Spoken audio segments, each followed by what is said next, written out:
There's a frosty chill across the country this weekend, but we've got live rugby for you this afternoon to keep you suitably warm. Saracens need to respond after defeat last weekend against Lightning, whilst Leicester head to North London buoyed by a first ever home win in the PWR. The Tigers may be without several experienced faces today, but this is a side that will pack a punch. For the hosts, it's a day of landmarks as well, as Marley Packer becomes the club's latest centurion and May Campbell reaches the 150 mark. They will be hoping that they can secure victory today on this landmark afternoon for themselves. We're into the home straight now as well in the PWR, with clubs jostling for position in one of the tightest playoff races in history. Will Saracens land a knockout blow this afternoon?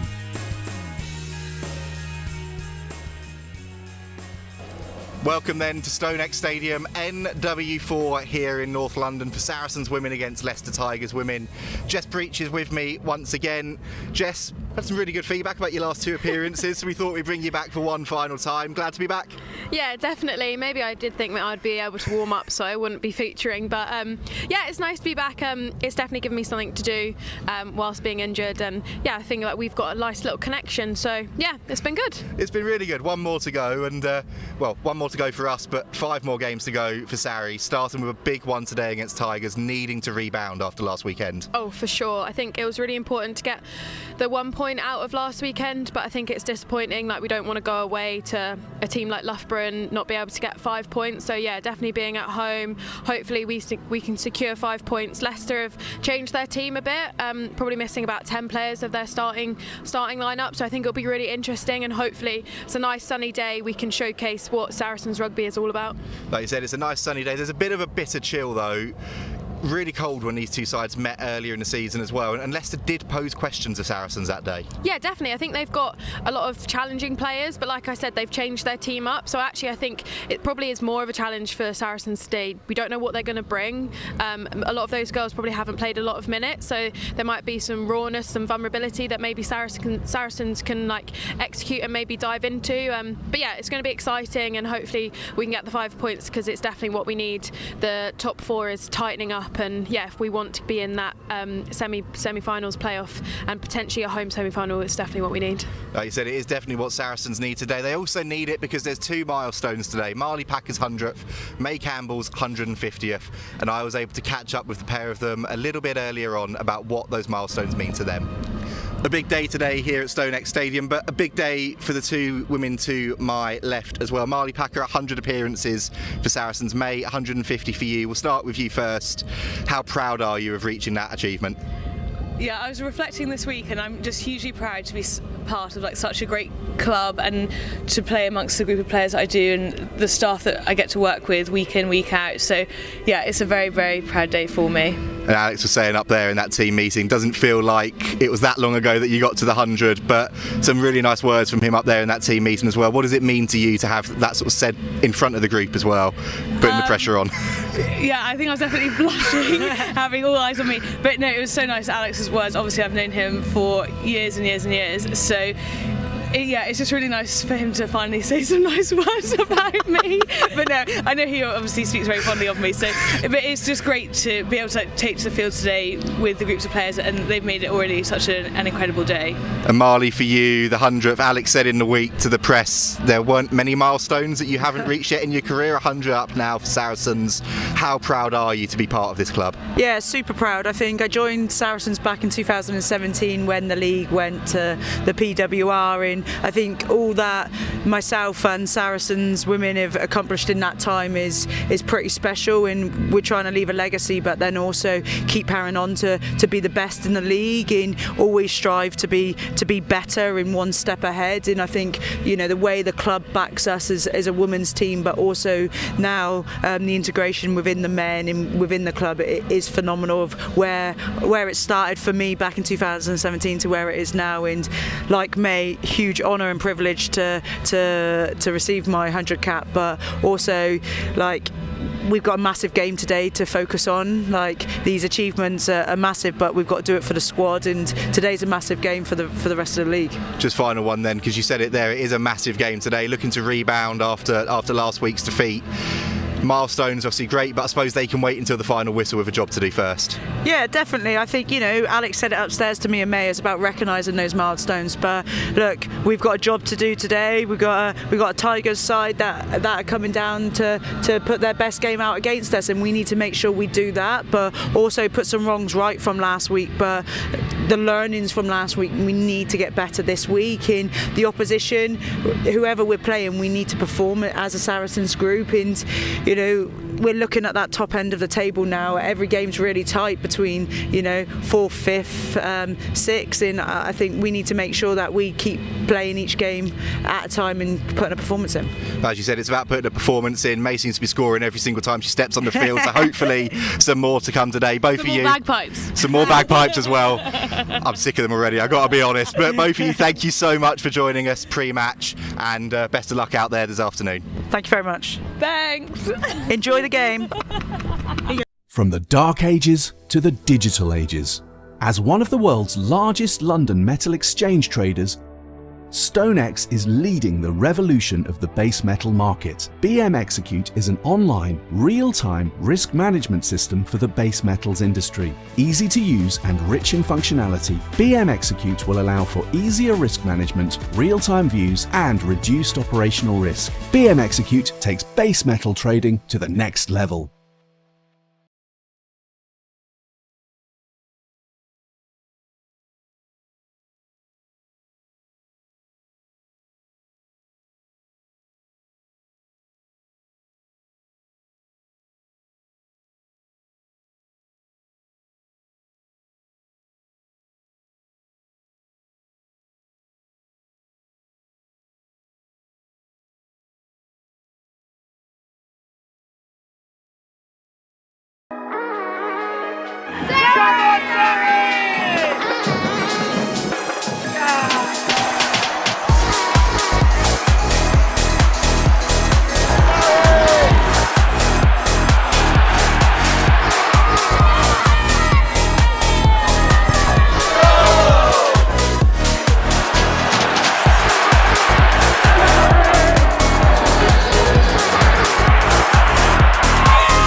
Jess, Marley, May, totemic figures here at Saracens, but May in elite level women's rugby, Marley for England as well.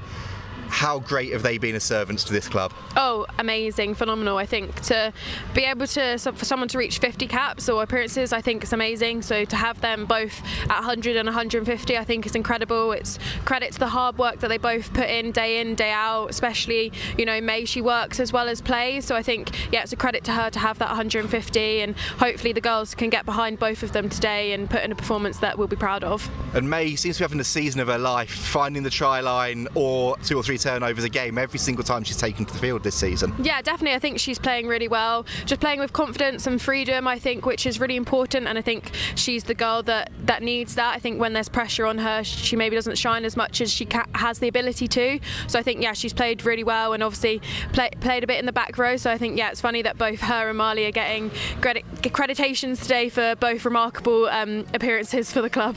And just finally then on Marley, leader, inspiration, we saw the club use those words yesterday, but played with her, you've played against her international level as well. Rather than Saracens, how big has she been for the women's game?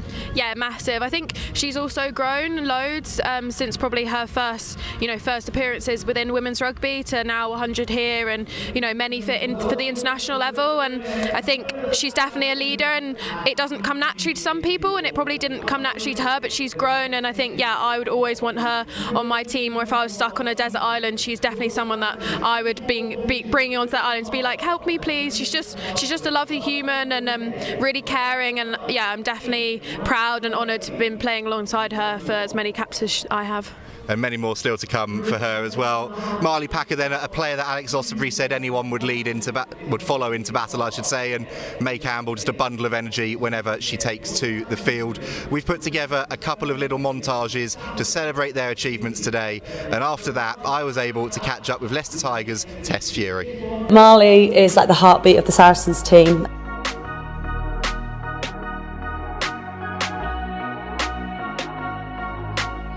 Marley Packer runs up against Beckett, spins, goes again, brilliant from Packer. What a score from the Saracens number 8. To Marley Packer, breaks the line, Packer heading towards the try line in the corner. Again, brilliant from Saracens. We are great players, but by far we are better people. Yeah, remember that. Stand tall. Be proud of what we have achieved this season. I think Saracens to me is my home. It's a North London club and it's very far away from the West Country, from where I originally come from. It's a very unique and special family. We strive to be the best version of ourselves as people and players, then we want to win trophies. Back for Packer. Penalty advantage. There's another penalty advantage. Is anyone going to stop Marley Packer? No, they're not. One thing on her mind. This thing is charging towards the line, and there is the try. It's Marley Packer, of course it is. And who else? It is Marley Packer, the co-captain extraordinaire, having an unbelievable season. Marley brings incredible physicality in everything she does. Premier 15's champions. It is Saracens top of the pile again. You look at her on match day, it's someone you want to go into battle with.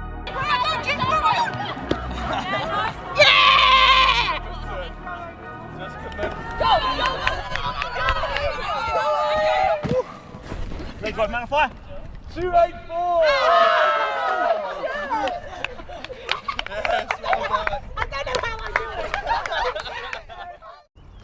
Here we go, Women's Rugby World Cup, England 2025. Le moment tant attendu approche. Le public est prêt. I was born for this. Would you write off the reigning champions? New generation of players ready to set the tournament alight. Mais t'as vu le dernier match de Mana FE? Elle a dominé. La plus jeune capitaine française de l'histoire est gonflée à bloc. Ellie Hildan scores all tries. England are surely still hurting, but that was then. This is now. Everything's at stake here. Other teams are hunting Renee Holmes in the Black Ferns. Although Ledger's so tough, can she carry the nation to glory? These players keep raising the bar higher and higher in search of rugby immortality.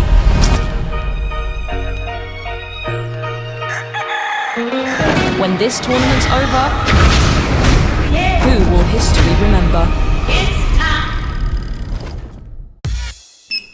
Here she goes again. Campbell, absolutely sized up. 2 tries, couple of turnovers, 10 carries, all in a Saturday's work for May Campbell.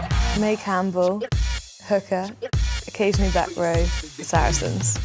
So who am I? Well, grew up in Scotland, despite the lack of accent, in the countryside, on a farm.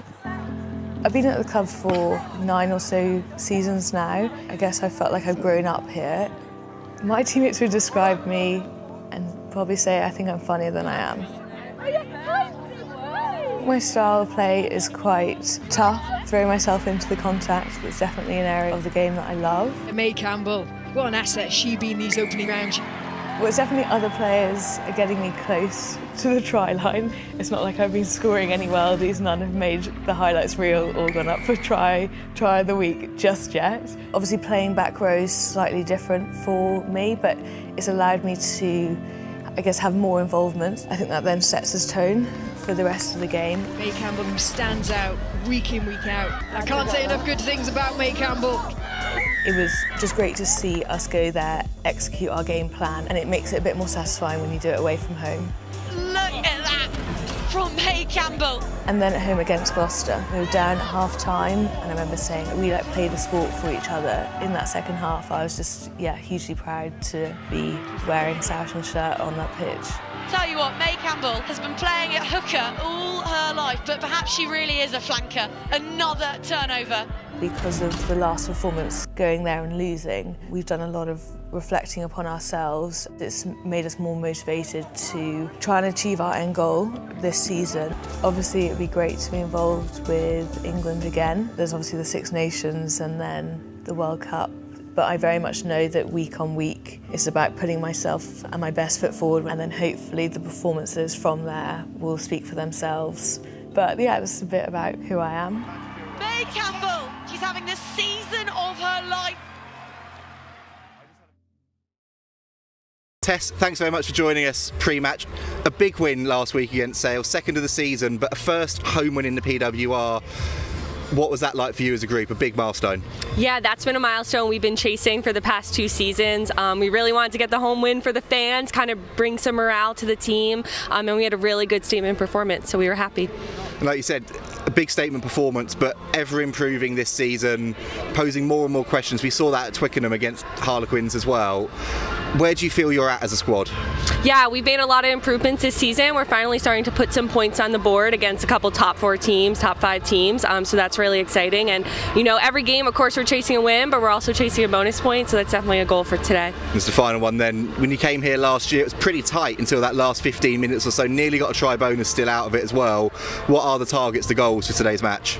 Yeah, definitely. Yeah, we had a good performance at StoneX last year. As a team, we tend to work for 60 minutes or so we're just trying to put in that full performance. There's been a lot of competition in the squad. Halfway through the season, everyone's fighting hard for a shirt, so I think everyone's going to leave it all out there. Brilliant. Well, Tess, best of luck this afternoon. Thank you. Jess, that was Tess Feury there, talking about the desire to still find an 80-minute performance despite that first home win last weekend. Yeah, I think they've done really well to get that home win last weekend. I think that's what they've been striving for, and I think it's really important for them. So I'm sure they've come into this weekend thinking, like, we've got this, we can play, and yeah, just need to play an 80-minute game, and hopefully they, you know, can maybe get some points out of this game. But obviously, being a Saracen, we don't really want that. So yeah. She said, obviously, last season's game was pretty close until the final 20 minutes, so they have proved they can do it before. They just need to try and find that last 20 minutes of momentum. Yeah, definitely. I'm sure a lot of them, you know, haven't played in the Prem. This is like their first or second season, so I think it's really important that it is a different level. So yeah, playing 80 minutes will be crucial for them this weekend. Jess, then, let's look at this analysis then ahead of the game. This was the Lottie Sharp try last time that Tigers and Saracens met, and you can see the offloading ability here. Yeah, definitely. I think it was nice to see Fancy get on the ball, and she shows a lot of strength there on the wing, and to be able to get that offload away to Lottie, I think, yeah, it's really nice and scoring for us Saracens, which gives us that ability to have another try on the team sheet. And then you can see here in the second half, this was the Sydney Gregson try from that set move from the penalty, but it was all about quick recycling of the ball. Yeah, definitely great carry, I think, by Marley to get us on the front foot, and then yeah, great recycle for Ella to get the ball away to give Sydney that opportunity for power over the try line. Especially in conditions like this, though, sometimes you need that grunt and that grit up front, and this was one for the forwards. Yeah, definitely. I think the forwards love a driving maul, having that ability to all hug together and dive over the try line. I think, yeah, something we character ourselves on and be able to score wide and through the middle. Tigers as well, though, similar, that they're very good at hunting the space, seeing the spaces we saw in this try here against Sale, and then they did it a couple of other times as well. You can see here this charge down against Sarries being alive to the danger. Yeah, definitely. I think they just put pressure on areas that maybe other teams don't know. I think they hunt a lot of teams' weaknesses, which I think is really important, and maybe they will do that today as well. And just this final one here, then you can see here Meg Jones doing what she does best. She might not be playing today, but here's the interlinking play. Yeah, definitely. I think they've got some nice backs that can carry the ball, and I think they've got a lot of pace. So yeah, I think it'll be an interesting game today in the sunshine, and yeah, actually perfect conditions for rugby.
we're on the shoulders of giants, but today we got the chance to be a giant. We got the chance to write the next Arnold Succession School. Let's grasp that.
Something a bit different then. We brought you this against Trailfinders women at the start of the season. We're bringing it back against Leicester. A joint pre-match coaching interview. Tom Hudson, Alex Austerbury joining me. Tom, we'll start with you.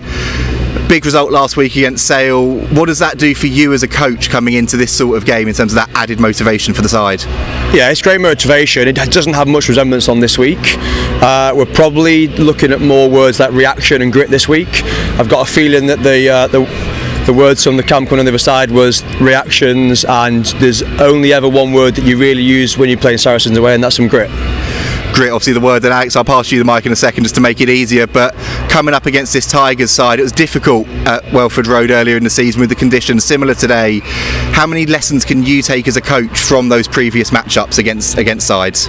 Yeah, absolutely. I mean, first and foremost, Tom has done a good job in getting them well coached. They're a side that can impact you in different ways. It's not just one area that they can get after you. So we took a lot of learnings from the game at Welford Road. I think probably both of us would like a little bit more ball in play and a little bit more excitement around the game, because I think both sides were guilty of kind of just letting it kind of meander, and I don't think either of us want that today. So as mentioned, in terms of grit, and it's going to be hard fought, and we've got to bounce back from last week. So hopefully we show the characteristics that we want and we get a good game of rugby. So hopefully it is a good game of rugby. It's a couple more. Tom, you've both mentioned grit. You've both now mentioned a bit of an attacking rugby style as well. Saw you laughing a little bit when Alex said that as well. For you as a side, you've made a lot of changes, but you've still got some really exciting backs and a really expansive game plan to bring to the pitch today. Yeah, we have made changes. There's no secret. Every coach is dealing with 6-7 games in a row. We need rotation. We also need to prove that we've got a squad. Like PWR teams that do well in this league need to prove that they've got deep squads. So we're going to try that today. Whether it's a weakened team or a change side is what the girls decided to do today in the game. But yeah, listen, as mentioned, attack is something that I suppose everyone's DNA. Attack in random areas and a little bit different, something that we want to try and do. So we'll see some of that today. And just a final one for both of you, and Alex, we'll start with you then. Tom mentioned there the truncated season, having to use a full squad. How important then is it for you as coaches, your wider coaching staff, that, like Tom said, you get people minutes, you change things up throughout the season and keep that level of performance coming? It's absolutely fundamental. Nothing's going to be won by 15 players in this league, and historically it tells us it's not. And any sport you go into, it is the quality, it's the depth of your squad, and you've got to make sure that when you call upon someone that they're fit and firing. So you have to give players exposures, whether they're forced that through sheer volume of work, or whether it's creating an opportunity to make sure that they're up to speed. So it's a balancing act for all of us, and we'll find out who's got the balancing act right today. Hey.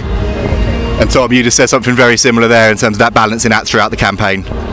Yeah, attitude is the word of the day. Yeah, for us, performance can ebbs and flows for us at the moment. That's natural where we are. Attitude has to remain sky high. It's a great chance, right, for our girls, because Some have questioned why I've made rotation to Sarries away, and the answer is simple. It's because there is no better chance, there is no better team, there's no better venue to prove that you have plenty of attitude, plenty of grit. That's something that we're going to use in selection, in contracts moving forward. So let's see something against the best. Well, as you said, best of the best going up against each other in the PWR today for both sides. Thank you very much for joining us. Something a bit different for you, and those are the words then from Tom Hudson and Alex Osterbury. Great to hear there then the thoughts of Alex Osterbury and Tom Hudson, two very mild-mannered men until the rugby starts on the field. Jess, building up to kick-off then, before we have a quick run through those teams with you, what's Alex like as a coach, because you've known him for a while? Yeah, I've known Alex actually a very long time. We used to do coaching sessions back where I used to live when I was like 16. He used to bring his dog.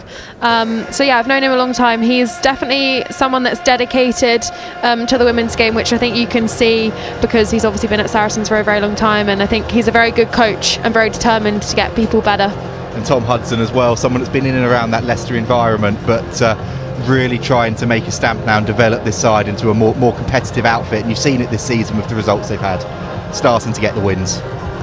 Yeah, definitely. You can see that they obviously had their first win last weekend at home, so I think it's really important for them to probably not be at the bottom of the table and to get some points on the board and in the standings. So I think maybe they're hoping to get some points out of today, which I'm sure they might do, but hopefully, as I've said previously, that Saracens can negate that and we get the 5 points.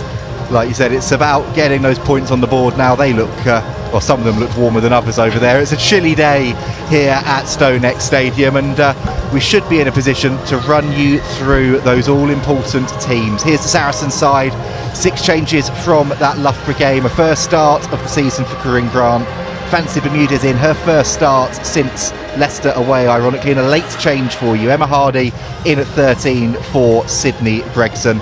And then those Milestone ladies today, May Campbell, Marley Packer, heard from them before the match. So much they've done for the club and the game. Yeah, definitely. I think it's nice to see Fancy and Corinne get a start and Lottie at fullback. I think it'll be a very quick back three, which is super exciting, and it's really nice to see Sophie Bridger back as well. She's had a nasty injury with her knee in pre-season and then had horrible glandular fever, so took her out for an extra couple of weeks. So it's really nice to see her in the team, and hopefully she can showcase what she's all about. Well, 15 players looking to showcase what they're about for Leicester as well. 10 changes from the victory over Sale. And as Tom Hudson said, it's about trying to see what depth he's got in his squad in this truncated season.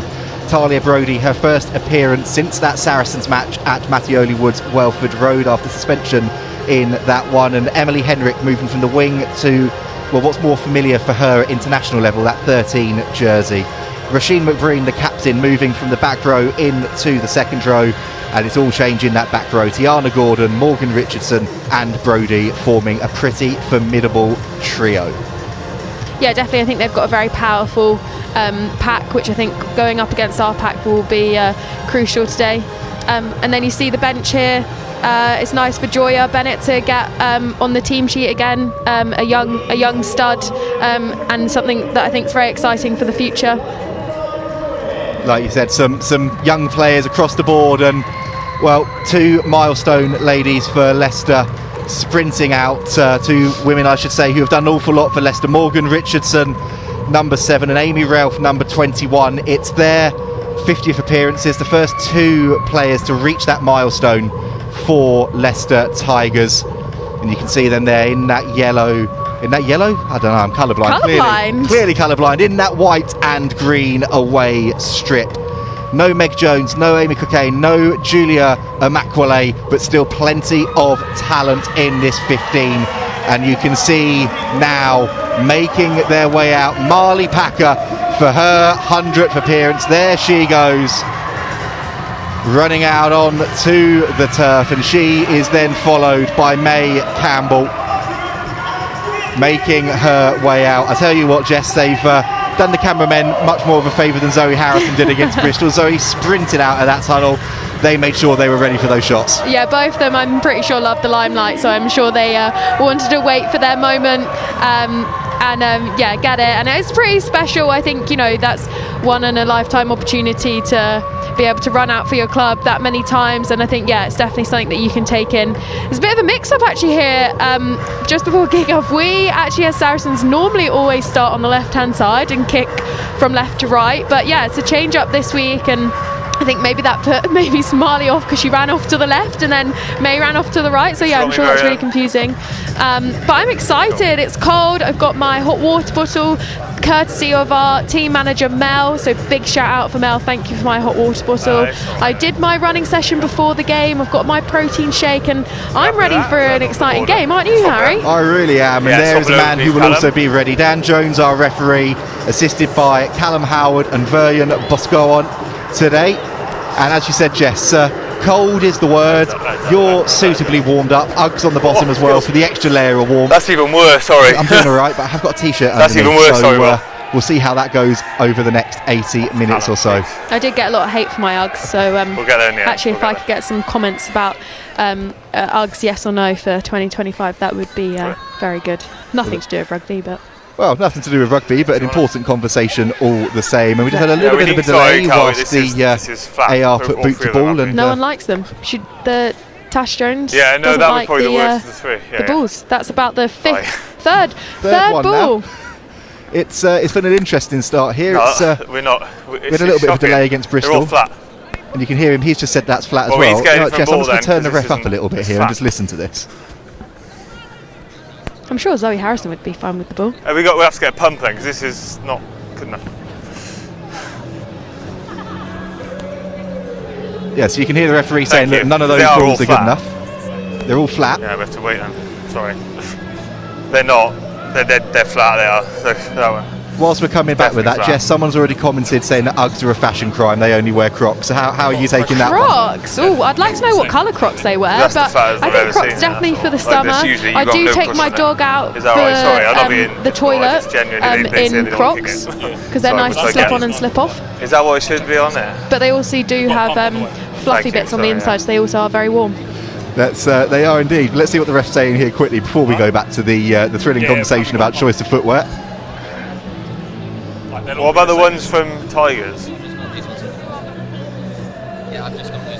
Surely this is something that the ref should sort out before kick-off. I know they check studs and everything like that and nails, but surely as a ref, that's something that you should check. I understand that, you know, clubs should have pumped-up balls for the matches, but I guess it's something that maybe the PWR could look into and the refs could look into to make sure that the balls are pumped up and good for the kick-off, because obviously the girls are cold. It's not. Imagine if it was raining. I think we found a ball now, which is the good thing. We'll let them off for the moment, just because it has added a little bit of spice before the kick-off. And we're not going to say third time lucky. I think we're 6th or 7th time lucky now on the ball, but we are now ready to go.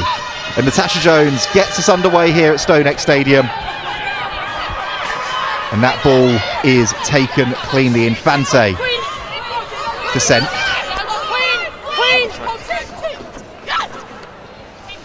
And Harrison then going boot to ball, aerial. And it's staying in field. Taken then, first touch for Amanda Swartz. Met by her opposite number Sharp.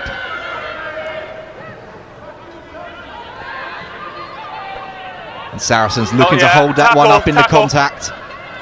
Tigers do really well though to get that one to ground, and now they look to build the phases. A big carry coming in there. She's legal, fine. A bit of a bobbling ball, but Tigers keeping hold of it well at the moment. And Maxwell assessing her options now.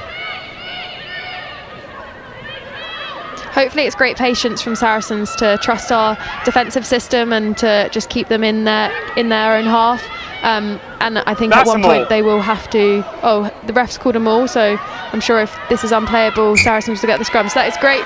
That's a great decision from Saracens. Great patience. I think obviously if you've been listening to mine and Harry's commentary in the last couple of home games, we've talked about patience in defence and allowing us to take some momentum into that, and hopefully first scrum of the game we can see both packs up against each other.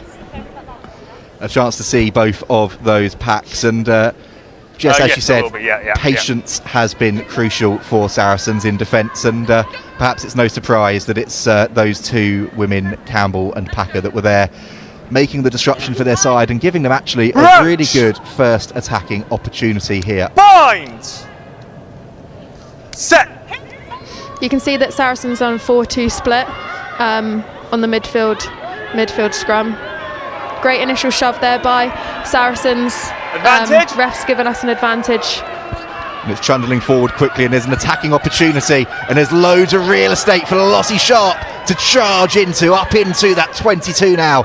And Infante, quick delivery, her first start since round 4 against Gloucester You pulled Hartpury. her over, play on. Retired, came back out of retirement as injury cover, and well, I'll say like she's never been away. She barely was away for a matter of weeks. Taps it on there in the end though, and now here comes Saracens again. Corinne Grant. Advantage over. That's the end of the advantage, says the referee. So Clifford now to go. Infante to Harrison, looks inside That's to a Campbell. knock on only.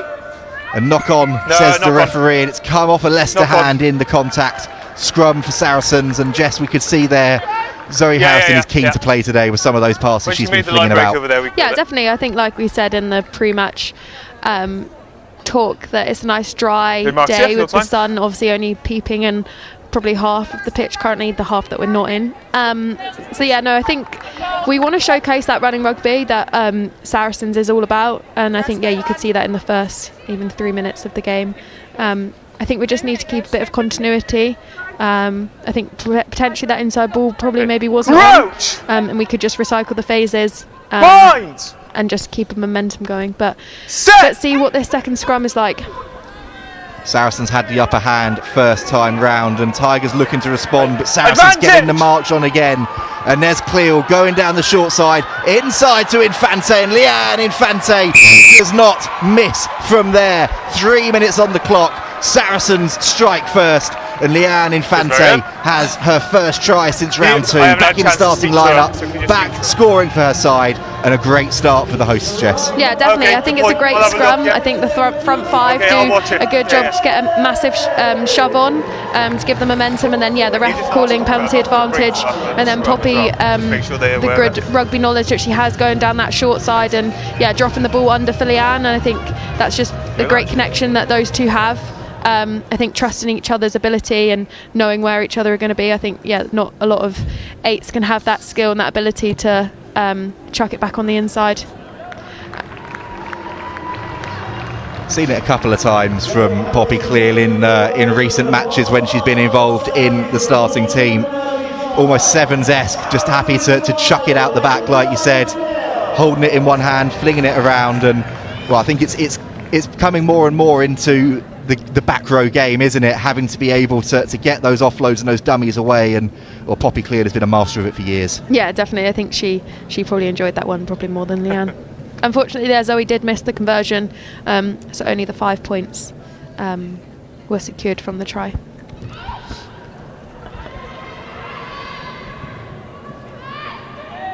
Back underway then, you can see that replay of that missed conversion from Harrison. Tigers have got themselves the ball back from the restart. Great work, great pressure coming in from the visitors. And Jones goes herself, pressure was on, and now they're building some phases in and around that 10-metre line. And there's the captain, Roisin McBreen, in there, doing well to help win the ball back for her side, and then clear as day there. She's not rolling, on the penalty, not rolling away, but then straying offside as well. And that's a good riposte from Leicester, Jess, because that had been all Saracens for those opening 5 minutes. Yeah, definitely. I think that's a great restart from Tash Jones. Put it on the money on the 10-metre line and got her wingers under that ball to gain it back. And then, they've had the ability to win a penalty in the middle of the park to hopefully get a line out. Hasn't quite reached touch, and Fancy Bermudez caught it on and is now carrying. Oh, I'll tell you what, Fancy Bermudez has just sat Morgan Richardson down square there. Brutal carry from the wing, and Harrison, the ball is bouncing and bobbling, but now it's worked its way to Corinne Grant, and Corinne Grant is going and finding the space, and Marley Packer has a run in. The skipper, the co-captain, is going in the corner. Jess, she hadn't scored for over 10 matches. She hadn't scored all season. No better time to get your first than on your 100th. And I don't think there'll be too many people watching at home, watching in the stands, that are disappointed in any way to see that woman go over for the try. No, definitely not. I do think she probably wished the try line came sooner, but I think it was great that Corin, lovely break on the outside, absolutely gassed, and then having that support line. It's really nice to see that Marley was there as a 7 and it wasn't a back. I think it's really crucial that anyone supports the line break, and she reaps the reward by being able to score in the corner. Second try of the match then for Saracens, and Marley Packer there strolling back. As you said, Jess, she probably was hoping that it was a little bit less distance to run, but put it down in the corner, didn't affect Zoe Harrison, nailed that conversion, and Saracens 12 to the good. And we've now seen the threat from Saracens in and around the 22, but from range as well. This is the attacking game that they've been saying for the last few weeks they want to get going. Yeah, definitely. It was really nice there to see that Lottie just gave that ball to Corin really early and just let her have a go down the touchline. I think that's really crucial. When you've got massive attacking threat on the edges like Corin and Fancy, you want to give them that ability to just have a go. Tash Jones there has gone short again on the 10. Just a penalty, jumped into it as well. Poppy... He did jump into it, but he didn't, taken out in the air, just a penalty. Hopefully she'll be all right. Okay, time off. Great take, to be fair. You can see here on this replay, whilst there's time off and a bit of treatment, it wasn't, just got the timing a little bit wrong. Referee here and say real clearly there, no intent, no malice, just a bit of an awkward coming together. Whilst we do have time off, you can see some of the fans in the stands there, and there's been an under-14s festival going on this morning, so plenty of young faces in the stands as well. Jess, you said it on Rugby Rodeo earlier this week. We've had I was going to say your podcast, so let's just say Rugby Rodeo, but we've had a lot of conversations already. 2025 is the year of the women's game, and to see so many young faces in the stands getting involved, wanting to be these players on the pitch in years to come, we're starting well, building up to August and September. Yeah, definitely. I think it's massive when clubs put tournaments on before the game. It gives the girls the ability to play on the pitch that the professionals and the team are playing on, as well as being able to meet them after. And I think it's just crucial to be visible to the young people out there that want to play rugby. And I mean, I think us streaming the game as well gives that visibility for anyone to be able to watch the game, which I think is really important. Like, if we want to grow the game, we have to allow people to be able to watch it, so that's if it's in stands or on YouTube or on a live stream. I think it's really crucial, especially in the lead up to the World Cup. It's good to see everyone back on their feet, and as you say, it's about the visibility. I'll always go back to a quote that Zoe Harrison came out with last season after a game: to be it, you have to see it. And it is as simple as that. This is a huge year for women's sport, and we are thrilled to be bringing you coverage again this afternoon on a pretty cold, I have to say, Saturday afternoon. But there's rugby on, whether you're in the stands or at home, and there's nothing better to be doing. As Packer goes again, finds the offload to Cleel, and the back row combine, and Cleel with the show and go back to Packer. Tigers tracking back like their lives depend on it. It was a crucial intervention. It had to be made, otherwise Saracens were in, and there's a knock-on at the end there. It was a superb chase back by the Tigers. It looked like it was a combination of Feury and Swartz, but Jess, look at this replay here. We said against Bristol, front row shouldn't be able to do what the likes of Sarah Byrne and Kelsey Clifford were doing. Back row shouldn't be doing this sort of thing. This is just incredible from all of them. Just keep that break foot up, bounce passes are undefendable. Honestly, I'll say that all day long. The ability to read a pass off the floor, I think, is really hard, and I think even harder when you're in the defence. So yeah, it's a great line Marley hit off that ball. It's out. Tigers then under pressure, but Brodie doing incredibly well to get the ball out at the back, the number 8. She was under some pressure there. I know you haven't. Calm down. So much experience. Talia Brodie was here for Tigers in their debut season in the PWR last season. One of those gritty players that you hate playing against, but you love having in your team. And you can see there penalty going against Five on the wrong Saracens, side. not rolling away. So an easy out for Leicester, and that comes from the work and the grit from Brodie there to make sure she held onto the ball. Yeah, definitely. I think that is a very easy out for Leicester. I think as Saracens, again, we just need patience there. Like, if you can see I'm only your gonna penalise you if you're in the teammate wrong, is right? on You the don't wrong have to shout at side, me like, 'cause I'm don't not go in there penalising and have the dig at that ball. There's no need really. I think, especially only 8 minutes into the game. I think we can put pressure on in other areas. Match. Leicester line out then. They've not really had a sniff yet outside of their half. They'll be desperate to try and build the phases.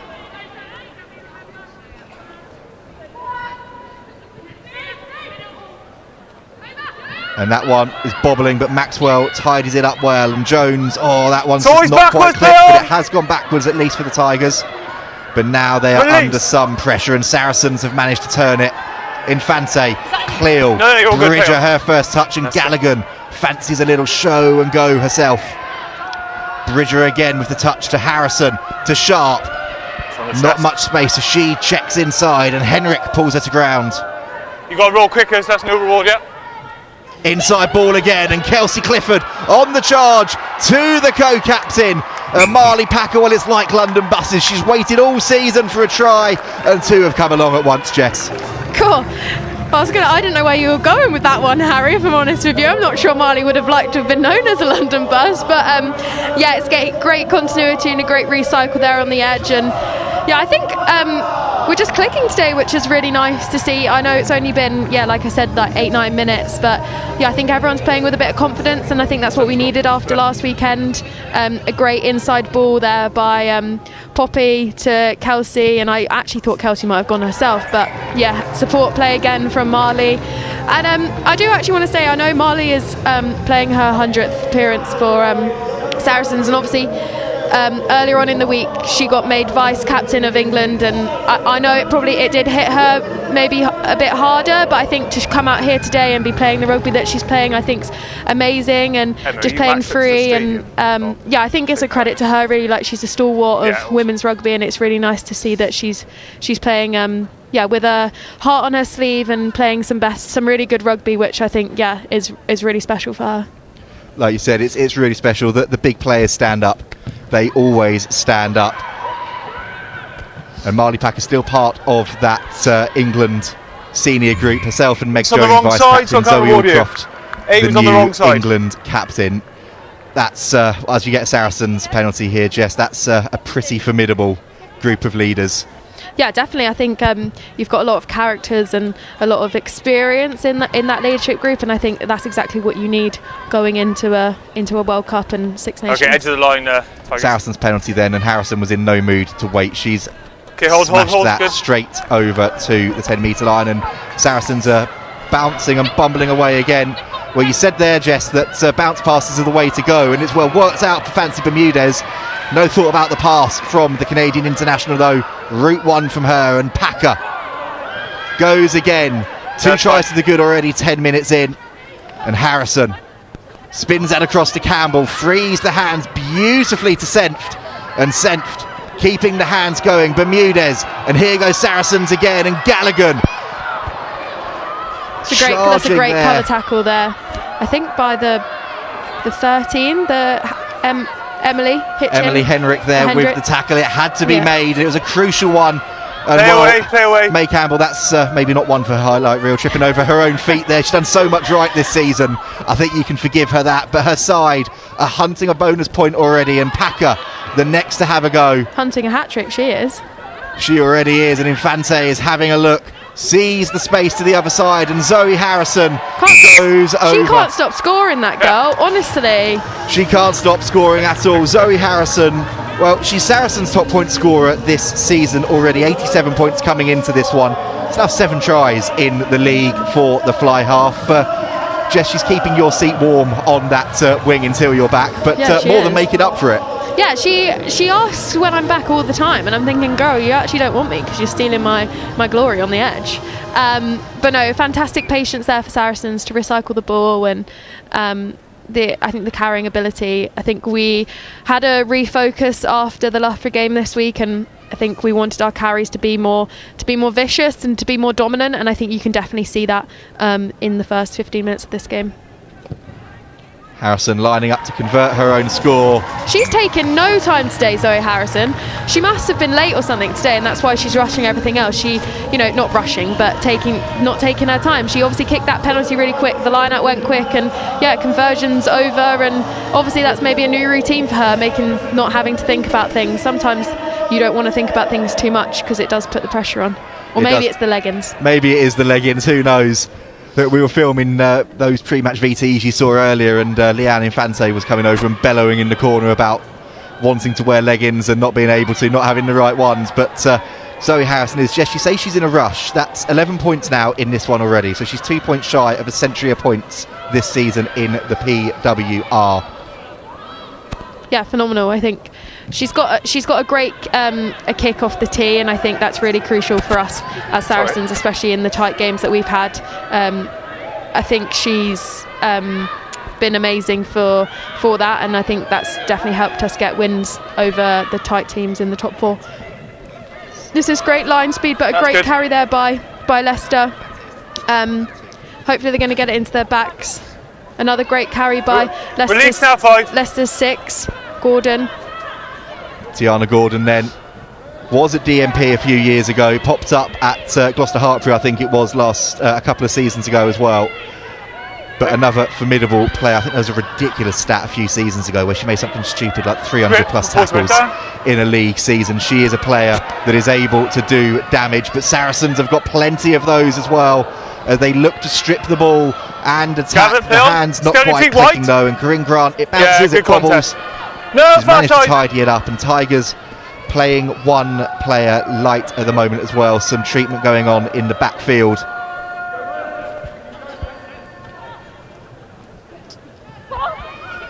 And here comes Saracens again, then Cleo with that first carry into her loose head prop, and Harrison sees the space for Fancy Bermudez, and this is where Fancy Bermudez loves to be, running into real estate, running over bodies, but it's a huge tackle that had to be made. Eva Donaldson with it, but Saracens right on the front foot again. Infante, sharp, Harrison out to Senft, offload to Grant, and it's dropped as she had the try line begging. Before the line, scrub. Leicester, well, I was going to say breathing a sigh of relief about not conceding the try, but perhaps breathing heavily there after that defensive track back. Fancy Bermudez looked for all money to be in full flight and in there, and you've got to take your hat off to that last gasp Tigers defence. Eva Donaldson second row had no right being there, but that is some tackle from the second row. Yeah, definitely. I think that's what is desire within a team. Like, yes, they're already 26 points down after nearly 20 minutes, but I think it just shows desire and attitude that they don't want Saracens to score, which I think is really crucial, and I'm sure their coaching staff are definitely proud of that. Clock off as well. Bit of treatment going on down there. That looks like Nadine Vincent that's down for the Tigers, the tight head prop. She's come in for a start today, having been off the bench in recent weeks. Yeah, okay, yeah, that's fine. Yeah. And Jess, you can see there that the try didn't come for Saracens, but you can see what they want to do with that offloading ability, like you said. Yeah, definitely. It was nice to see Gabby Semp on the edge there and popping the ball inside to Corinne. Unfortunately, obviously, Corinne couldn't take it and dot it over the line, but maybe Gabby is warming herself up for something she's looking forward to in maybe warmer weathers in Perth, because congratulations to Gabby. She's been selected into the Canadian Sevens team, and is going to hopefully feature in Perth on the World Series. So credit to her and the hard work that she's put in here at Saracens. A great achievement for her. She'll be heading off to far warmer and sunnier climes in the next couple of weeks. Tigers under pressure then in their 22. They've shored up the scrum. Vincent is back on her feet. And they're going to need to get this one away from the danger zone here. He's out of the back. The ball is out, and Brodie has to pick and go. It is under pressure from Packer and Senft. Good counter. And the counter ruck is huge from Saracens. They've hunted the turnover. Go back foot, it looks like they've managed to get it as well. Yeah. You're offside. But offside, a penalty for Leicester, an easy get out again, and a sigh of relief for our cameraman on that far side, who I think was probably fearing for his life as they got closer to him. Yeah, she was offside. Yeah, bless him. Again, another easy out, which is just something that we don't need. I think they worked really hard to negate the carry. No, let's go. Off Leicester. She's okay. And then get the ball back was really good. But then, I think we just need a bit more patience. I think that would probably be my word of commentary for the last probably 3 I've done, is definitely patience. Back in, patience I think they're on the key line. word. There's also another game going on today between Gloucester, Hartpury and Loughborough Lightning. If you don't want to know the score in that one, then this is your warning. Mute me for the next 20 seconds. I'll give you a countdown. 5, 4, 3, 2, 1. There we go. That one. Well, we saw what Loughborough did against Saracens last week. They're continuing that fine form, 5 apiece with the back-to-back champions at the moment. And Gloucester Hartpury have been in rich form at the moment, spoiling Ilona Maher's debut last week. And it's not being streamed, Harry, so the only game you can watch is our game. So we'll keep you up to date on the score, but obviously our game is one to be watching. This is the one to watch today. If you want to watch women's rugby, then NW4 is your postcode to find. Zoe Harrison, though, picking up, finding a space, and she's found a postcode of her own that she wants to explore. Harrison cantering in, scoring her second of the match, and that brings up 100 points for the season for the Saracens fly half. She's closing down on May Campbell and Millie David at the top of those try scoring charts as well. Saracens just 5 tries to the good after the opening 20 minutes. They're enjoying themselves in this brisk January sun. Yeah, definitely. It's nice there to see Zoe open up. She's actually got some good running boots on her. She's deceptively quick actually, especially over 10 metres.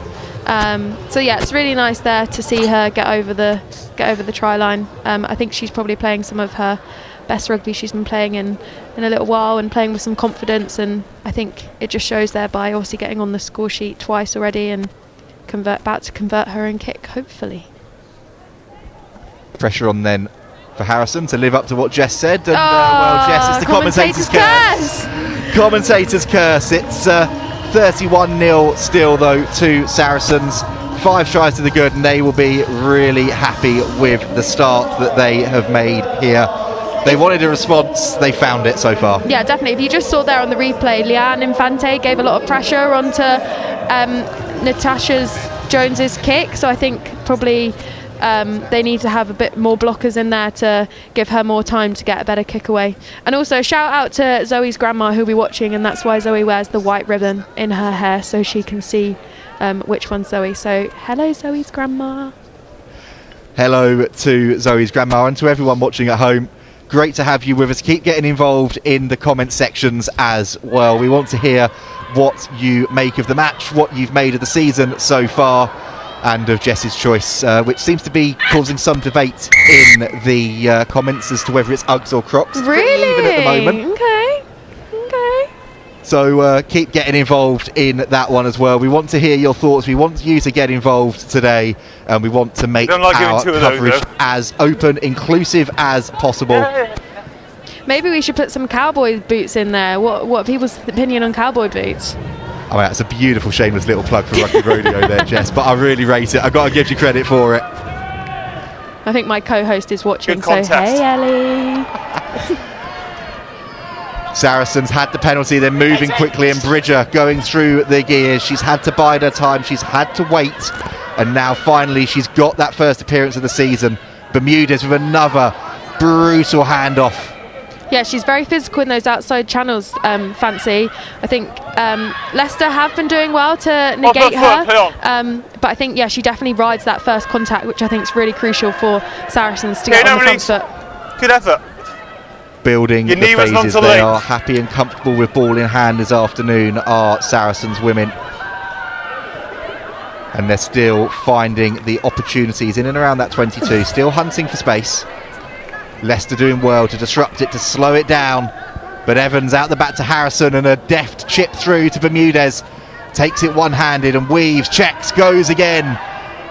I'm sure she probably would have wanted that to bounce a bit further, but she's done well with that and recycled the ball really quickly for Leanne Infante to go again to her partnership in Zoe Harrison. She probably would have wanted it more, but the opportunity is still there for her side. And that's a beautiful offload to Corinne Grant, who has also made herself incredibly busy this afternoon in the opening minutes. And now Gallagher and Hardy, and a try. And well, we've been hearing that sound, that noise, that music around Ali Pally for the last few weeks. Emma Hardy into the starting lineup. She's brought it to StoneX. Yeah, I did not know that was her song of choice. So again, if people don't know, here at Saracens, you get to pick your try scoring song. And yeah, well, I don't know, maybe we haven't heard Emma Hardy score, but yeah, I haven't heard the song, but I think this is an absolute tune, especially from the darts, and obviously Luke Littler's success in making darts super popular. So yeah, it's nice. I'm sure everyone's dancing in the crowd or at home. But again, great continuity there from Saracens. You did see some big hits from Leicester coming in, trying to slow that ball up. But yeah, Saracens' patience and desire to get over the try line, I think, came out on top. Certainly did. They are motoring forward at the moment, and Harrison, well, that one slips wide, but it's 36-0 to the hosts after 25 minutes. And you can see the replay here. Hardy, Bridger, and it was just lovely interplay again from Saracens, finding the opportunity. And Grant, once she went to ground, well, Sarries were quick and alive to the danger, and there was Hardy going over for the score. I hope the cameraman's staying in that corner, because I think all the tries have been there, so he should be getting some really good angles for the replays, hopefully on the socials later on this week. Well, hopefully we'll be able to bring you all of that later on in the week, as Jess said. Put me back to the 9 to 5 already there with what I need to do on the Monday morning. Leicester get us back underway though, and Harrison puts boot to ball, goes to touch, clearance. And that's a booming clearance kick. Oh, no. Stayed in play though.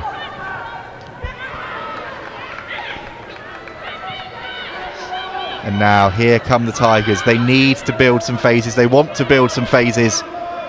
And they've looked good when they've been able to hold on to the ball. The retention from the visitors has been fantastic. They've just not had enough of the ball so far this afternoon. An opportunity now, though, to try and ball was get lifted. that. That's a knock-on in the tackle. Knock-on in the tackle, so they have got an opportunity here. Space here on the edge, I think, if they can And get they the ball look there. to try and build. Still a scrum advantage. Still playing. That's a good steal. No advantage knock-on.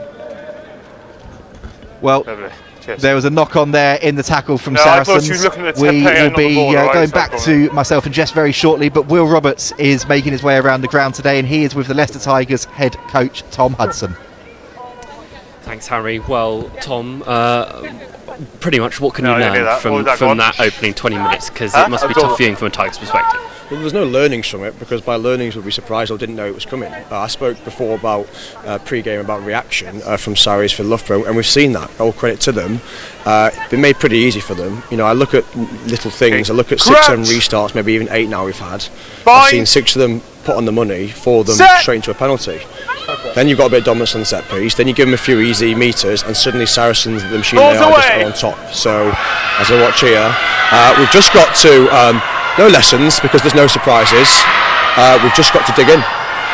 You've spoken the build-up as we see Tigers heading up into the 22 for the first time in this game. You've spoken the build-up about the changes you've been able to make over the course of this week. Is fluency and sort of combinations in the squad, both sides of the ball, potentially showing this afternoon? Yeah, I think so. Advantage on the I nine. mentioned making it easy for Saracens. It doesn't matter who's been playing for us week in, week out. We have the same training pattern. When you do 15-15 in rugby, it's no secret, both teams are in the same shape. Okay, you've got an option of penalty so what there, frustrates me in here is particularly, like, you look at our attacking shape. I don't think we've done anything other than a shape and then play the 9 over there. There's no back out the back of that shape, so therefore Sarries can get the line speed that they're known for anyway, and it becomes a very one-dimensional attack. I didn't see what the line break was through there, but just seeing the first line break here, we've got a little bit of territory. We've just got to stick to our process, and with a load of collisions and contacts, we've got to make sure we keep our width. Now a player advantage, as we've just heard over the PA, a chance for you potentially to get some points on the board here. Ladies. Yep, absolutely. Let's see where we get to. 5 given. 5. Thanks, Tom. You just help me out with this bit of... Cheers, mate. Thanks very much. Thanks, buddy. Well, great to hear the thoughts there of Tom Hudson, and whilst he was discussing that, there was the best moment of the game for just his side. Waiting. Huge break from Talia Brody and an Advantage, opportunity here with early. another penalty advantage coming, and Fancy Bermudez in the bin to get the driving maul going. Tigers needed a spark, they found it from Brody. And now they're starting to creep forward and edge forward. That's down by Tigers. 11 players in there now, 12 joining it, and another penalty coming. 15 early on the lifter. We'll come back for the penalty, and early on the Jess, lifter. it's been all Saracens so far. Tigers That though, was down by Tom White. Hudson said pre-match, and he was saying to Will there about showing some grit. You can have the line And out why again have if they you done want it. that? Yeah, definitely. Yeah, That line was out a again. fantastic carry by the 8. Not Great if it's a part of meters a line out made, offence. and then to get the penalty and to put it in the corner, I think Just allow is them a to come great down, please. opportunity for them, and it just showcased, like I said, they've got that determination and that grit to stay within the game, even though they're 36 points down. They've got that ability to go for the line out again. Line out time then, that one just over the top, and May Campbell comes away with it. Opportunity knocked for the Tigers, but it's gone away for the moment as Harrison cannons that one into touch and straight onto the head of the 4th official. Sorry, Jess, I can hear you cackling in the background. He put his hands up. Sorry, if we could get that on the replay, that would be funny, because he put his clipboard up to protect his head, and it just hit his clipboard. Look, bong. He's taking it like a champ. Fair play to him. Oh, sorry. I feel bad. I'm really sorry. Really sorry. He's taking it like a champ. One of the friendliest faces that you will see in and around the PWR. Oh, bless him. He's smiling. Smiling away with it. And like I said, he's worn that one incredibly well there. And Tigers wearing those tackles from Saracens well as well, because the pressure is coming in and the ball out the back. Another penalty coming for a deliberate knock-on. Jess, after a pretty clean opening 30 minutes, this is starting to stack up now for Saracens. Yeah, definitely. I think maybe we've got a bit too far ahead of ourselves and maybe letting ourselves go. We've still got 10 minutes left of this first half, so yeah, if we could showcase a bit more like nous in our attack, I think, and in our defence would be better, and to not let them in. I think we just need to give them that ability to stay out of the game. And unfortunately, there, obviously, Fancy Bermudez got the start and had a yellow card. I'm not sure if it was actually her. I would love to really see a replay, but I actually thought it might have been Lottie that put her hands in there. Let's go, please, bit quicker. But I'm sure the ref got it right. Either way, though, Saracens are down to 14, and the Tigers, with a bit of time off for a player down, receiving a bit of treatment, are growing into this one. They're starting to get themselves motoring. And let's have a quick look then at this break. We weren't able to bring you the full commentary whilst we were hearing the thoughts of Tom Hudson there, and it was great to be able to hear from him as he was able to talk us through what he was seeing out on the field. And you can see from the scrum here, Jess, Tigers have shored that one up massively, and then Talia Brody with the show and go herself, and then with Gabby Sentz going off to do sevens in a couple of weeks, we might see Brody out there too. Yeah, that's definitely. an electric pace. So here, oh no, Fancy was there. My bad. So I think Sharp was one of the ones that Brody had managed to weave her way past in contact, and so I think she's off feet and slows the ball down. But yeah, anyway, Leicester have the line out and a great carry there by Tash Jones to get them on the front foot. And here come the Tigers then. They've got a bit of front foot ball here. They're doing well, building the phases, and Donaldson has been popping up all over the park this afternoon for them. Attack, defence, linking the play together. Ball was lifted, But it's been intercepted, and Gallagher gets the offload away to Cleal, and Cleal to Grant, and Corinne Grant now checks, goes inside, and she's meters away from the line. Cleal picks, goes herself. Tigers doing well to stem the flow. Gallagher the next, and patience now the word. Campbell going herself. She would love a try today herself, but for the moment her side are building the phases, and Hardy to Harrison to Bridger, and this could be a really popular try. Sophie Bridger, first appearance of the season, been out for so long, and she marks it with a try. Jess, I know she's a player that so many of you in that dressing room are close to. That's a brilliant moment for her. Yeah, definitely. I think it's really good rugby actually from Saracens there. I think we sucked the Leicester players in, and the forwards did really well to pick and go and get that ability again on the front foot. But then I think good listening from Leanne, and I think it was Emma Hardy actually stood up as first receiver to give that ability to just let the backs have a go and trust that there's space out there on the edge. So I think, yeah, it's a lovely team try, and it's nice to see that Bridgie got on the end of it, obviously being out for a long time. And I think if you can hear it on the comms, you can hear Taylor Swift, her favourite artist of all time, playing around the stadium, so I'm sure she's enjoying that one. I'm sure she's probably singing if we can get a close up on her. She probably will be. She seems to be wherever she is, around a pitch, around a training field, just around in general life, to be fair, singing along to herself. One of those people that plays with a smile on her face, but pretty much permanently has one on her face, and that's a popular try with Zoe Harrison converting it as well.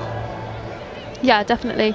Let's see if Leicester can put some pressure on Saracens now and have that ability to attack in the Saracens 22. Oh, that's another one that's in the air, and the referee. Okay. Let's hear what he has to say here. Okay. Let's hear what he has to say, because that was a big collision. It's good to see Packer back on her feet. No, it's fine. It's okay. But let's hear what the referee has to say. Yellow cards. If you want to treat her off, that's fine. And if you're happy with her head, yeah. So you can hear there, yellow card already, completely accidental. Just got the timing wrong, and the referee making no mistake with that one. It's Poppy Clear, actually, the player. I'm not a teacher. I'm a referee, aren't I? And let's just listen to the referee and Marley Packer again. You can see there, Marley Packer having a word with him. Yeah, I think he said, I'm not a teacher, I'm a referee. So I'd love to know what Marley actually said to him. Maybe teaching her or telling her not to do it again. I don't know. It's a tough one, isn't it? Because I think with the new laws out there, with about being like it's a one-on-one. So I think it's a tough one, really. And I hope she's okay actually going off the pitch. She looks in actually some discomfort, so she's probably come out of it actually worse than Poppy did. For the moment, though, both teams level with 14 players, and Saracens in no mood to slow down. Sharp, the next to have a go. She's hit hard but gets the ball away, and Grant under pressure spills the ball forward, and Emily Henrik there alongside Tess Feury getting the high fives going. Big intervention from the Tigers, back three players there. Because Lottie Sharp was moving again at some pace. Yeah, definitely. I think sometimes we can see Lottie put it on her left toe, so I think that would have been interesting actually if she'd put it on her toe. But you can see here the possession and the territory stats. I think it shows with the scoreline as well. I think a lot of the territory has been in the Leicester half with Saracens attacking, and same with the possession. I think Saracens have had a lot of ball. Oh, an interception there by, I think that is by Emily Hendrick. So and boots a ball, and it is Henrik who's chasing through and checking back. But she's given away the penalty for playing the player on the floor. Such great work to get the ball out, and Zoe Harrison stayed down in a bit of discomfort. Wait, the player's hurt, so we've got a penalty here. We'll stop there. It's going to be a penalty with Harrison down in a little bit of discomfort, but Tigers they're needing to hunt on scraps at the moment, Jess, and they are making the most of them without getting that last bit of conversion over the line. But they're starting to grow into this game now, and it's what Tom Hudson is going to be wanting to see from a side that he admitted is much changed, and one that he wants to see players standing up from. Yeah, definitely. I am. It's a great read there on the interception. So yeah, Emily's done really well there, the Leicester player, and then she's put boots ball, which I think is fantastic vision. I actually think it probably should be another yellow card personally. Like, you can't dive on the player. Is actually how you cause injuries to players. It has actually happened to me before, so I do hope Zoe is okay. I know it's not intentional, but we still have the care of looking after players on the pitch. But I do think it is good vision from Emily to put the ball on her toe, and to make it a foot race. But yeah, you can just see there Zoe Harrison has just got up. I think it might be her shoulder that she landed on. So I do hope she's okay. But we do have young Amelia Dougal on the bench, who obviously is a great 10. and is coming up the ranks here at Saracens. And obviously last year when Zoe was out with her ACL, put in a really good shift for us. So I think it is definitely, I'm sure Alex doesn't want to make the substitution, but I'm sure if it's needed, he will make it, especially as we are 43 points up already in this game. I think we've got some more or harder maybe fixtures coming up in the future. Yeah, okay, true, yeah. Okay, it's penalty. Time back on. Oh, sorry, yeah, just gone. So, Emily Henrik then, it looks like, has received a yellow card. So HIA replacement, yeah. I think it's a HIA replacement there. A little bit of confusion down below. Who's going off? We'll just listen to the referee here just to 13, confirm what's happening here. Yeah. Okay, bring her on. Yeah, happy to go. So there you go, then an HIA replacement with Sarah Nicholas coming on to the field. Emily Henrik off for the moment. I think that's not a bad substitution to make there. Sarah Nicholas has played a lot of rugby, and I think she'll bring a lot of experience to Leicester. An experienced head in that Leicester group. And Tigers doing really, really well to keep the ball in play from that penalty. They got some space here on the edge if they wanted to use the ball, but Tash Jones has opted to go up the middle. Advantage!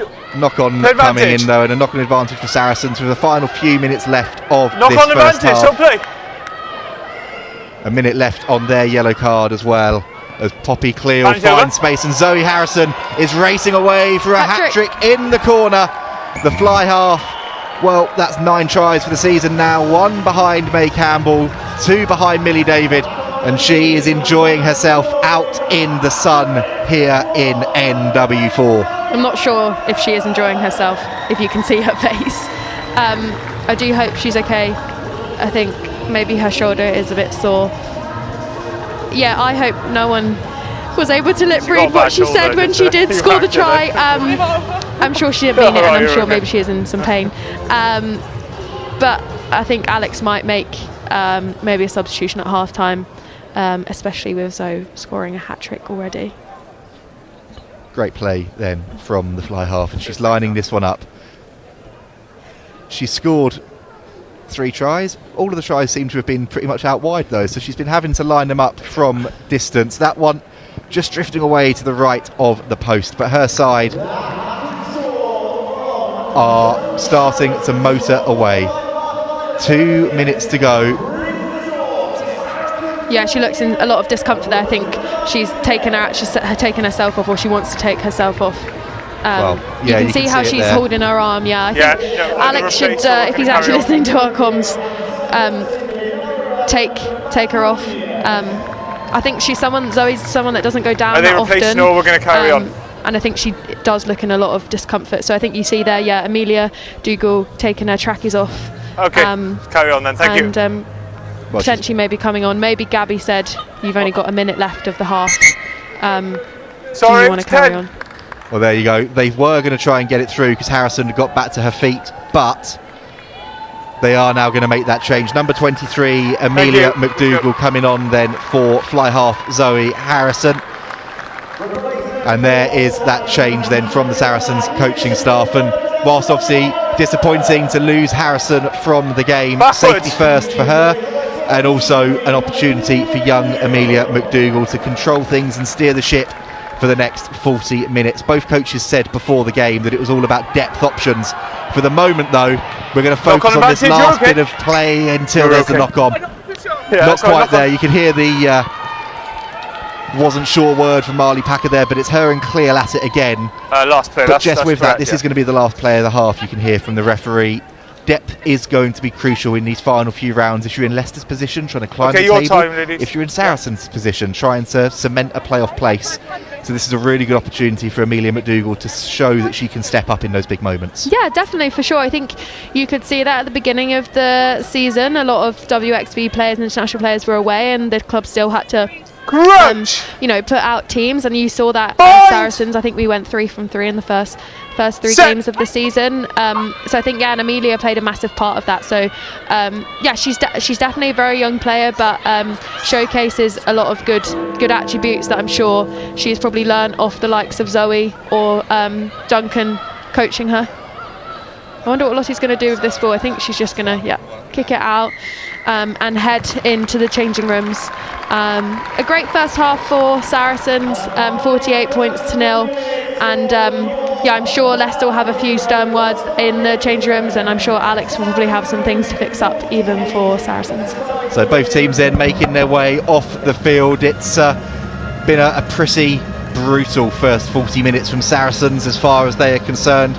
Things still not fully clicking, but they have got themselves into a position where they are going to be pretty happy at the break. Leicester Tigers, stuff to do, words to say, but there has been plenty of fighting spirit from their side. Whether it's the likes of Henrik and Feury in defence or Brodie in attack, Tigers have shown they are still up for the fight. We're going to go for a quick advert break, and when we come back, Jess and I will take you through some of the best bits of the first half.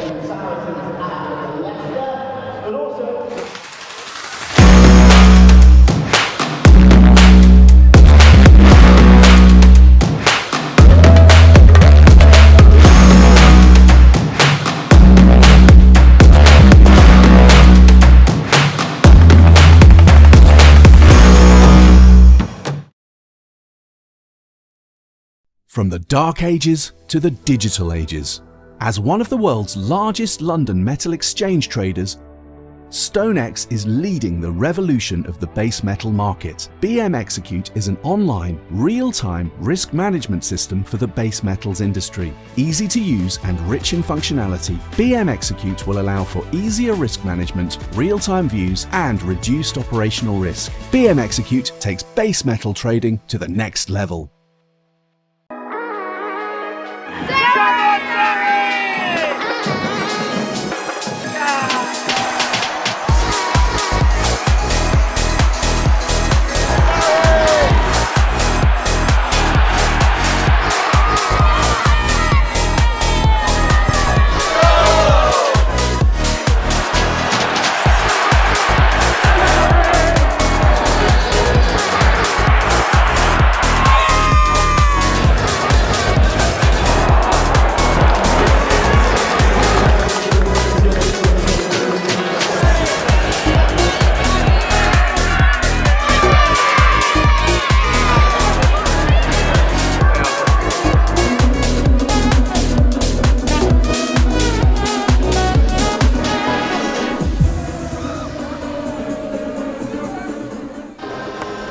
Jess, we're voice of godding it here at half time. Pretty bitter, pretty cold. So we'll bring you some of the best bits of that first half from here in the gantry before we take a short break and we show you some VTs for you watching along at home as well. Let's look at this first try then. You talked about it when it was happening in real time, but it's all about the deftness of Poppy Cleal. Yeah, definitely. I think it's a great shove there by the pack. The front five have done amazingly well to get Poppy probably on the front foot, and then great knowledge to go down the short side, and then to get Leanne to cut under. I think that's just really good communication and connection there from the 8 and 9, which I think is really important. Like, you need really good connections between partnerships on the pitch, and that includes your 8, 9 and 10, and I think it just shows there Poppy showing and going, and then getting Leanne to cut under. I think it's really nice, and obviously it's nice for Leanne to score on her not retirement whichever one it is, a comeback game. Leanne Infante, she'll stop when she wants to stop, and at the moment the show is going on. But let's look at this second try of the match then. We spoke to her pre-match, but Marley Packer waited all season for a try, and this is a pretty good way of doing it, isn't it? Yeah, definitely. Again, another bounce pass. Obviously it's the game of bounce passes, so there Zoe shifting the ball out to Lottie Sharp, and then Lottie Sharp just giving Corin that ability to just have a go on the outside, which I think is really important as an edge player, and then Corin seeing and spotting Marley on the inside to give that inside ball to her. I think is really good, and it just shows that everyone's got that desire to work for the team and to be there for support. So even if Corin did get tackled, Marley would have been there for the breakdown, which I think is really important. And it's nice to see her score on her 100th. And you just see one more angle here. The hands, the floated, bouncing pass, as you said, Jess, and then once the opportunity was there, quick, soft hands. And Corinne Grant, she's not got her try yet, but on her first start of the season, there's been so much industrious work from the Scottish international. Yeah, definitely. I just think it's really nice that she spotted Marley early and gave her that ball on the inside. And yeah, you can see Marley running in there, and I'm sure she probably thought, please come, try line, please come. And it did in the end. Leicester, though, they've not got themselves on the scoreboard yet, but they are more than sticking in the fight. This was that Talia Brodie break. Yeah, fantastic. And the Fancy Bermuda's yellow card that followed. But you can see here the speed, but it's the agility as well and the power to get out of those tackles. Yeah, definitely. It's unlucky there. I think Lottie did get into quite a good position, but not stick the tackle. But you can see the desire there, even in Saracens. I know I am probably hyping Saracens up, even though we got a yellow card. That there was probably 8 people around the ball carrier. So yeah, the desire to get back and not wanting Leicester to score. And I know obviously we gave a yellow card away, but sometimes people say that's like, is it like gamesmanship or something? Is that right? Yeah, that's right. But talking of, well, not quite gamesmanship, but probably the funniest moment, put it that way, of the half. Bless him, I feel really bad. The poor fourth official laughing. Down on the halfway line. I hope someone's got him a hot drink. Defending his head for his life, and he took it like an absolute champ. trooper. Yeah, smiling. That's it. Oh, bless. No, that probably was my moment of the match, actually, if I'm honest. Took it like an absolute trooper. It was brilliant to see there, the smiles and fun going on. That's going on pitch side at the moment as well, with a crossbar challenge. Whilst Jess and I go and keep warm and keep getting ourselves rehydrated for the second half, we're not going to be leaving you hanging. Jamie George last week, I should say, made his 300th appearance for the club, and the club media team were on hand to capture some of his special day. And then Jess has her little moment. She was speaking earlier to some of the people that were participating in our pre-match festival this morning. So enjoy those VTs, and we will see you for the second half.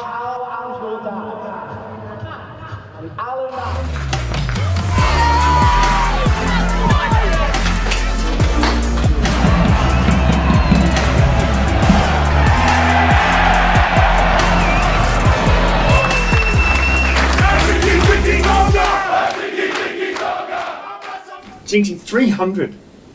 Like, I looked at that yesterday with 300 games, and I thought of the people that have got 300 games. I'm thinking there's not many up there.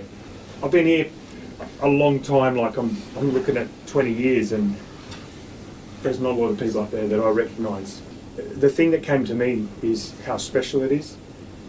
We are privileged, and let's just take a moment when you're watching and listening, because Dale's going to come up in a second, say a few words, and you listen to a few people. Just reflect as well on what an achievement this is, and how lucky we are as a group to be here with him, with Jinxie, to watch it, unfold this week.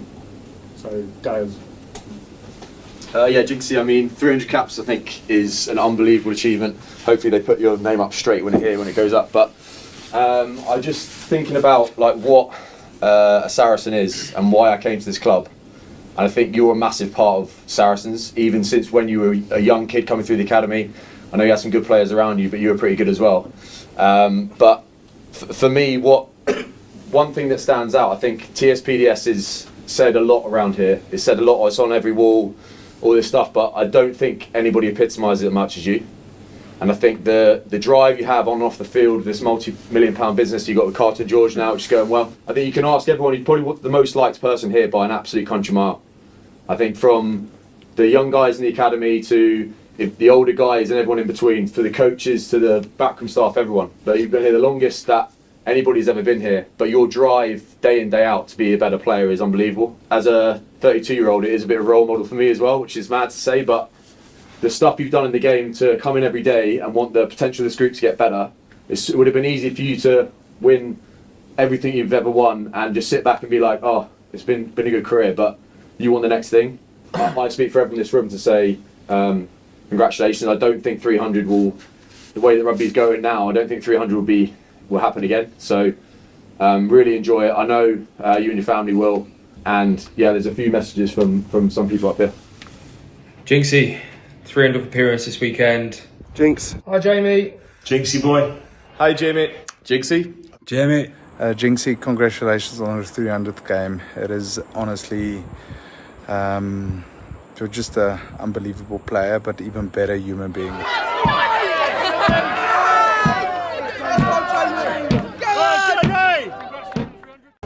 Hi, so I've made my way pitch side and I've got 4 girls from Barkburt, so they're going to introduce themselves and say what position they are and what they did today this morning here at StoneX. Sorry, I'm Lily and I'm a winger. I'm Lily May and I'm a winger as well. You can use that one. I'm Ivy and I'm a second row. I'm Effie and I play prop. And what did you guys do today this morning here at StoneX? Played the festival.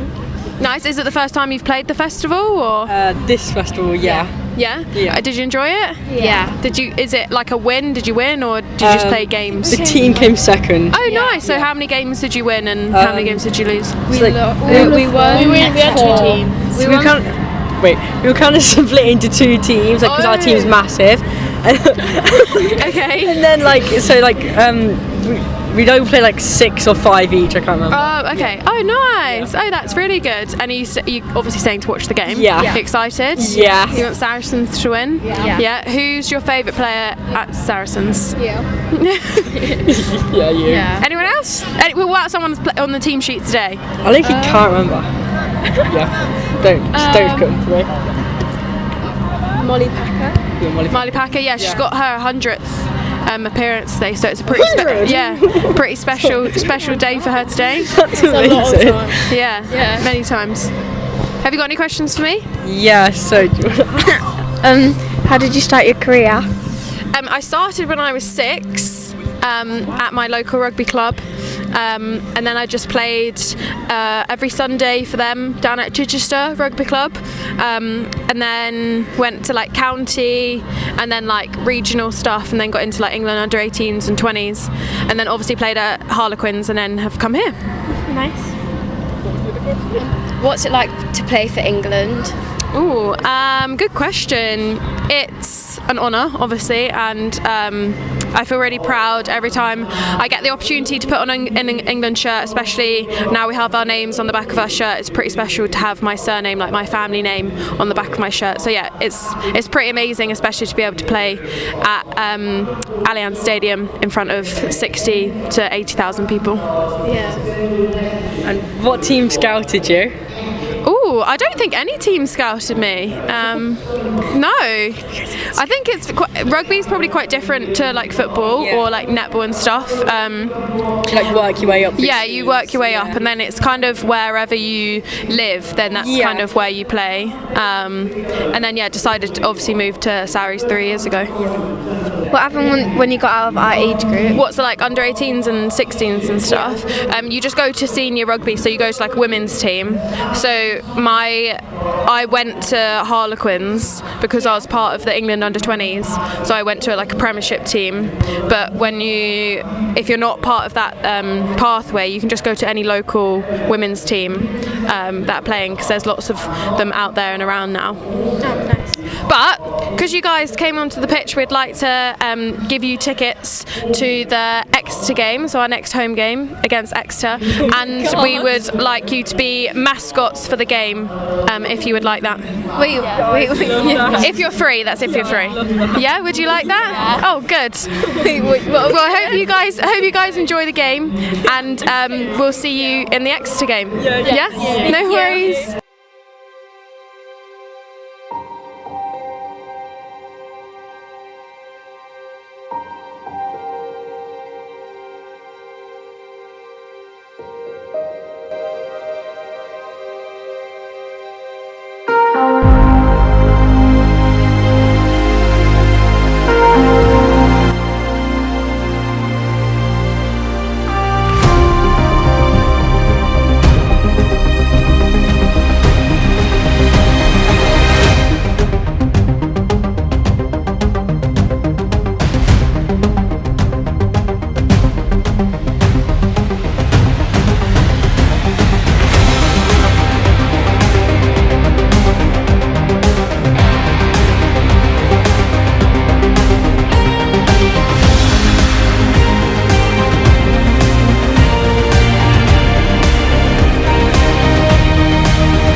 We're on the shoulders of giants, but today we got the chance to be a giant. We got the chance to write the next Arnold Secondary School.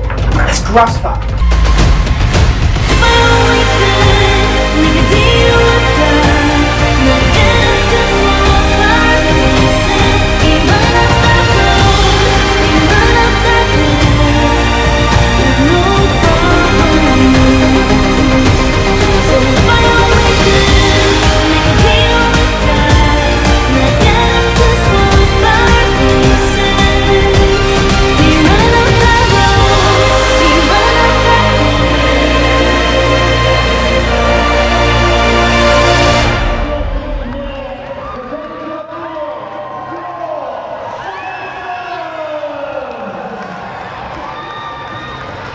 Both teams making their way back out for the second half then. Marley Packer last out there, a wry smile from the Saracens co-captain, and Tigers already out onto the field as well.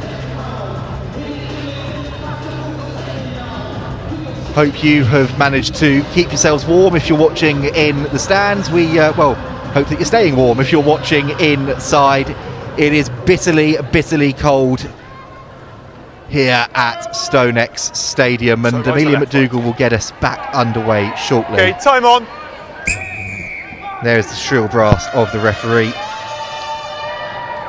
Been told it's supposed to be about 4 degrees here, but I think it is significantly colder than that, and we get ourselves back underway. Amelia McDougall with the touch, and a HIA reversal, it looks like, for Tigers as well. Henrik back on, and Nicholas off the field after that brief little cameo performance. Hey on. Sorry, I was looking at the players got head injury. I wasn't sure, sorry.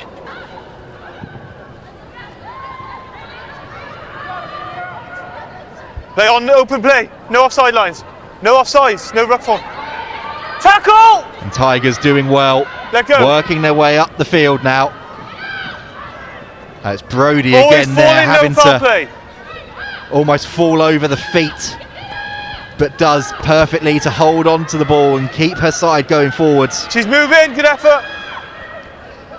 Maxwell, and there is space in behind here for Henrik to chase, but McDougall tidies up and chips through, and that one is staying in field and bouncing around. Backwards. And McDougall puts the pressure on. Wait. Ball still in play, and Sharp puts her foot down, offloads to her fellow co-captain, and Gallagher now goes away with the ball, and Senft with a big offload, and it's found its way into the hands of Bermudez. Advantage! Not rolling. Penalty advantage coming then. Tiana Gordon not rolling away, and that's a big shot coming in there from Tigers. But Saracens come again. Packer one-handed, flinging it out to Cleal, and Cleal with boot to ball, and a chase for Corinne Grant. It's staying in, and then the touchline just about wins that foot race. We'll come back for the penalty though. There's a Tiger player down on their haunches. There's a couple actually. Jess, that was pretty much non-stop there for that first 2 minutes, and we can see a couple of players receiving treatment. So keep coming. That was breathless. If I'm honest, Harry, I actually didn't see it because I was going to get us a coffee and a tea. 2 players down. Well, I was very grateful for the coffee and the tea. Yeah, you are welcome. We had a lot of non-media people as well in our little room, taking our sandwiches and our snacks, but I did welcome them in with open arms, obviously. You've got too used to this media lark, Jess, as you sit in there spilling all the secrets about the media room here at StoneX Stadium. No, let's Sorry, just wait, just in case it stays in. People who obviously are listening and watching to the game, we have someone else in our ear giving us facts and the camera angles and stuff from, no, keep it I think off, it's from the truck, and he just said, sandwiches? I've never been offered a sandwich, so that is really funny. It's a 2.5 year secret that goes down the drain the moment we get you on comms. Oh, that is really funny. I'm very sorry. I'll get you a sandwich. I'll save one for you. But sorry, we'll go back to the rugby. It's nice to see that both one of the Leicester Tiger players is up, still one in the corner receiving some treatment. That was Amanda Swartz that was down, so good to see her back up first of all, but then there's still a player down in the backfield. It was a nice little kick through from Poppy actually, and some great interplay from Marley and Poppy. Again, it's nice to see them clicking again. Obviously that used to be the Saracens' way. A lot of the time, like to-ing and fro-ing from each other, so it's really nice to see that being showcased on the pitch today as well. Amelia drilled that into the corner, a line out here in Leicester's 22. See what the forwards have for us. Good. Saracens then, well that was clever, that was cute, and that is May Campbell. Quick thinking round the front of the line out, and she marks her 150th with a try to boot as well. All the milestone makers for Saracens getting themselves on the scoreboard, and Jess, that one was super speedy, super quick and super well worked. Yeah, I can't even tell you what happened. I thought May threw it in. Yeah, she did. Here on the replay, it goes to Rosie at the front, and then a nice pass back to May and scoring in the corner. Yeah, I'm sure she loved that one. She does definitely like scoring tries, our May. Oh, and she's got a nice little bruise, a nice little burn on her leg. I'm sure if the camera's got that, I'm not sure if she wants that view actually.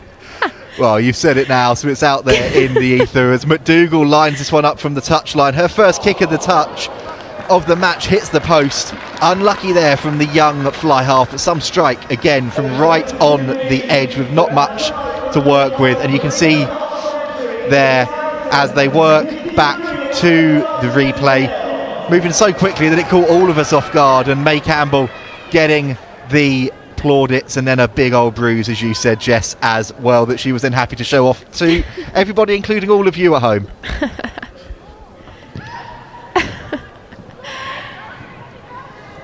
Play on.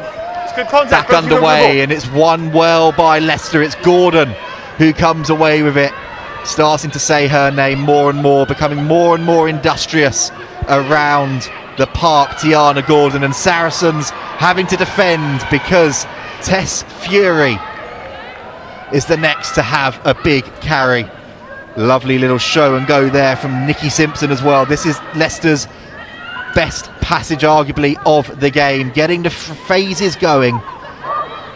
Yeah, great line speed there by Saracens, but yeah, I agree. Nice continuity there by Leicester to keep the ball, and a great snipe by Jenny Maxwell. Tigers come in again, freeing the hands. The ball is bouncing and bobbling all over the place, and Jones has had to tidy it up. They've lost meters, but they still have possession, the Tigers. They're under pressure. Good work. Gordon again with the carry. 3 Saracens on her, and that leg drive adds some valuable meters.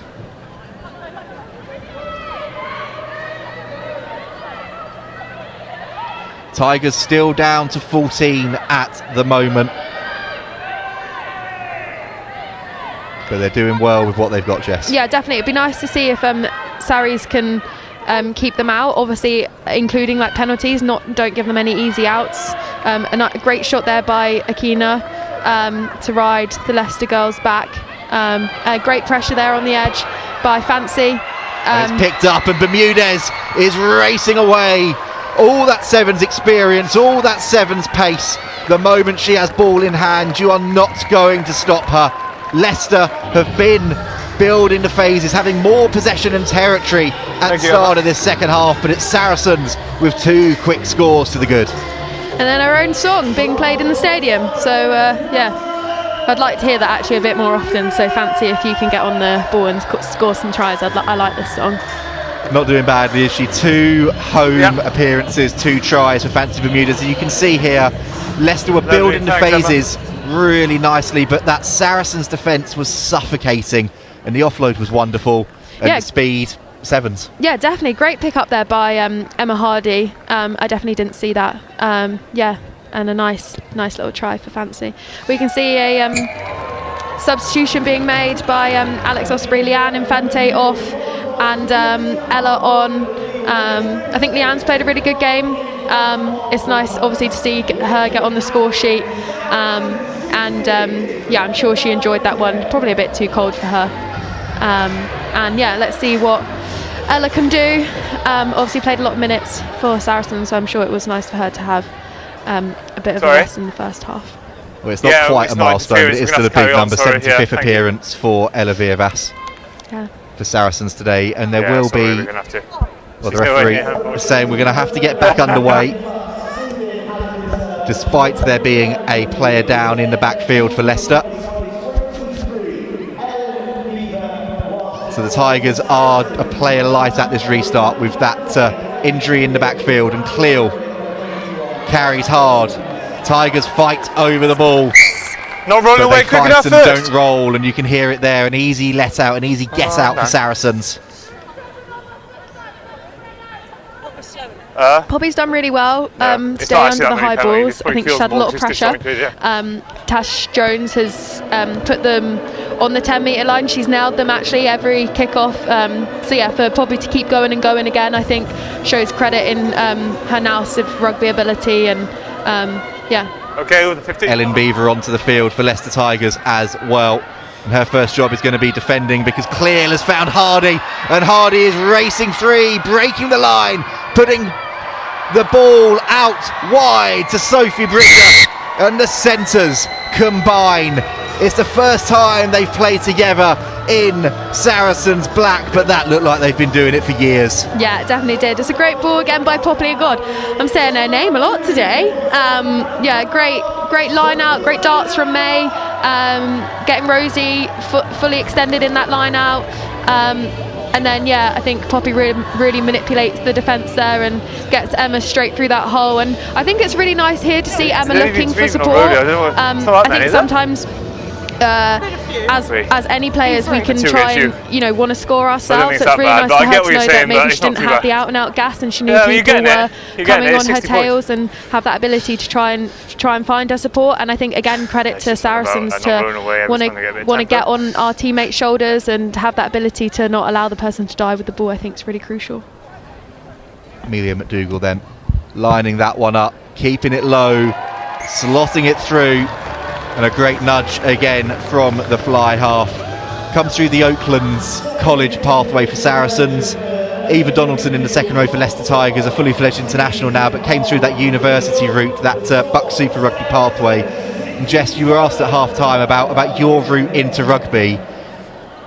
There's so many options, so many gateways into the game now, whether it's university, coming up from the clubs, academies. And she put it on the money again. Sorry, Harry, I know you were asking a question. We'll come back to it. The kick was wonderful. We'll stick with that for the moment. Tash Jones has put in their restarts on the money every time, and I just think it gives Leicester that opportunity to maybe win the ball back, which I think is really important. Saracens for the moment though are coming forwards, and whilst they do, Jess, just to touch on that, there are so many avenues now into the game for people, and it's what we need going forward, growing in 2025. Oh, 100%, Harry. I think it's really crucial that there's lots of different ways that you can play rugby. You can play at clubs, you can play at university, you can obviously play socially, you can play different versions of the game, which I think is really important. And yeah, the young girls asking me to say how I started or how I got into it. For me, it obviously was playing at my local rugby club, but I know a lot of girls play at university, and that's how they get into it. And I think they then are an international from just playing at university, so only have just picked up the ball at 18, and then some have been internationals a couple of years later. So yeah, you can find it any way, shape or form, really. And you can discover players all over the place as well. I think Sharifa Kasolo for Saracens is a prime example of that. But for the moment, it's Georgia Evans galloping free, finding Rosie Gallagher. And as Kelsey Clifford G's her on the second row, goes over for another try. And when we saw the centres a moment ago, Bridger and Hardy in full flight, now the second rows are having a go. Yeah, it's just really nice to see playing rugby, like free flowing rugby, and to see the second rows linking up. And again, like Georgia didn't have that so-called white line fever, which I think is really important. She made the initial line break, which was fantastic, a great ball by Amelia. And then wanted support on her outside, and I think that's really crucial. And I think we've showcased that a lot today, that our support lines have been as important as the line breaks. And those support lines, like you said, have been wonderful, have been really, really crucial. for this side. And they've taken them up now beyond the 70-point mark. And McDougall, well, anything Zoe Harrison could do in the first half, Amelia McDougall is continuing with in the second. Wonderful kicking from the tee. And Saracens, well, they are going to be very, very happy with their afternoon's work so far here today. We will bring you a quick update as well from the other game today, the Gloucester Hartpury match. So again, if you don't want to hear it, then this is your countdown. 5, 4, 3, 2, 1. It's 24-12 to Gloucester Hartpury. But now Jess is applauding. May Campbell making her way off the field. Her day is done on her 150th. A try to boot as well, and you can see her getting the applause, getting the fist pumps from her team as she makes her way off. Her day is done. Another great display from the hooker back row. Who knows these days? She can do everything. Okay. Tigers have a penalty though. A deliberate knock on from Senft. And again, Jess, you said it. That's all coming from all of those kickoffs. Yeah. Jones again, right on the money. Yeah, I don't know how. Obviously, if people saw it, obviously they did watching it. But Sarries tried to get a lifting pod up on that restart, and I think that's good knowledge to know that Tash Jones has obviously been kicking in the same area of the pitch every time. So yeah, having that ability and that confidence, just to be like, oh yeah, we're going to put a pod up here. 1-3-6. I think it's really important, and some more substitutions. Akina Gonway coming off, Kelsey Clifford and Gabby Sent coming off for Carmen, Maya and Lou McMillan. So yeah, great subs to come off the bench, and these three have done a massive shift in the first 53 minutes. Their day is done. Senft's time in the PWR for the next few weeks is done as well. She's going to be going straight over to the Sevens programme with Canada for a round after this. No. But Tigers for the moment coming forward through Gordon. Saracens making 3 changes, but Leicester, they don't want to wait around for that. They are going to be hunting for an opportunity, and Donaldson, the next to have a go, the Scottish second row. They're starting to get the phases going here, Leicester, but this Saracens defence is suffocating them. Picking up and going again and getting the hands free. They're having to check and find opportunities wherever they can. Jones is the next to have a look. Yeah, it's really good line speed, I think, from Saracens. Obviously, it's giving putting a lot of pressure on Leicester, and they actually have really good shape and attacking ability. But I think the line speed that Saracens are putting on them is negating that. And then Tasha Jones has had to put boot to ball, and a great take there by Lottie Sharp in the air.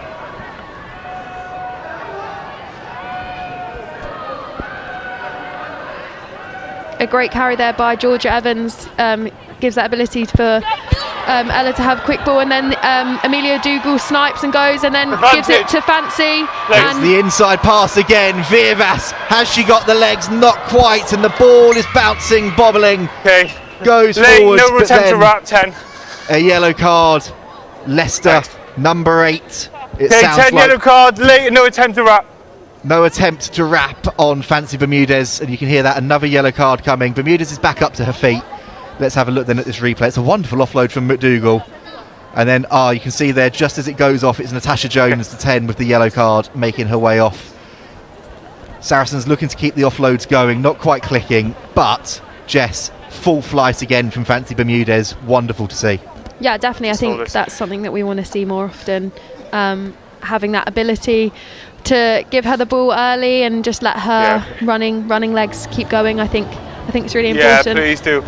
It's a shame, really. I know it's horrible to say, but for Leicester to lose their 10, hopefully they'll someone else in the back line will be able to step up and give that direction for Leicester. But it was a great break, great show and go initially by Amelia McDougall. And a pretty decent nudge as well, up towards the 22. There has been changes for Saracens. There is a Leicester player down, just receiving a little bit of treatment as well, so we'll have a bit of time off. And Bryony Field on now with Maya Montiel and Carmen Trevelling. which you can't stop it every time you have a bit of momentum in the game. All right, I'll bear with the moment with this. I think, Jess, a feature and a theme today has been all Go, about go, yeah, depth and rotation and options. And I think we saw against Bristol how much she made an impact when she came onto the field. A player like Carmen Tremeling to have in your squad coming on and making an impact is so good and adds so much option in that front row. Yeah, definitely. Her and Aquino have been great signings from Worcester. No, ball's good. They've really come into the team and the programme really well. And yeah, I just think the depth, and they've wanted to learn, which I think is really important, and it just shows that they haven't just come in and thought, oh, I should play. They've wanted to learn off the other, props that are within the team, and I think that's what's really crucial. And here you see the backs getting the ball. Here they go then, it's going wide and Sharp is pulled down, agonisingly close. Viervas to Gallagher, checks and goes herself, wants a second. They go the other way though to Bermudez, and Tigers doing well to wrap her up. She gets the ball free, and Viervas, Cleo now goes route one. It's all a bit messy from Saracens, but this is better now, going into that phase play. Penalty Evans, advantage. and a penalty advantage coming, not rolling away. So Packer, quick retention. McDougall has seen the space. It's cross field. It's bouncing, and it's just gone over the heads of Corinne Grant, and Amelia Tutt will come back for the penalty, though, for Saracens. And you've got a penalty advantage, Jess. You might as well give it a go. Yeah, definitely. I think it's a good option to have under your sleeve to hit the crossfield kick. I think they're a really hard skill to get right. I think both. It depends obviously on the kicker and the catcher. So yeah, I think it's really tough. I think we're going to go for a tap and go here, Saracens. I'm sure this is something they've been practicing in the week. Well, we looked at one of their set moves against Leicester earlier in the season. You didn't tap it. And well, there you go. They didn't tap it actually from the base, Viervas. So after all of that, we'll come back for a Leicester scrum. So much for the set move and the big build-up. It will be a scrum for the visitors.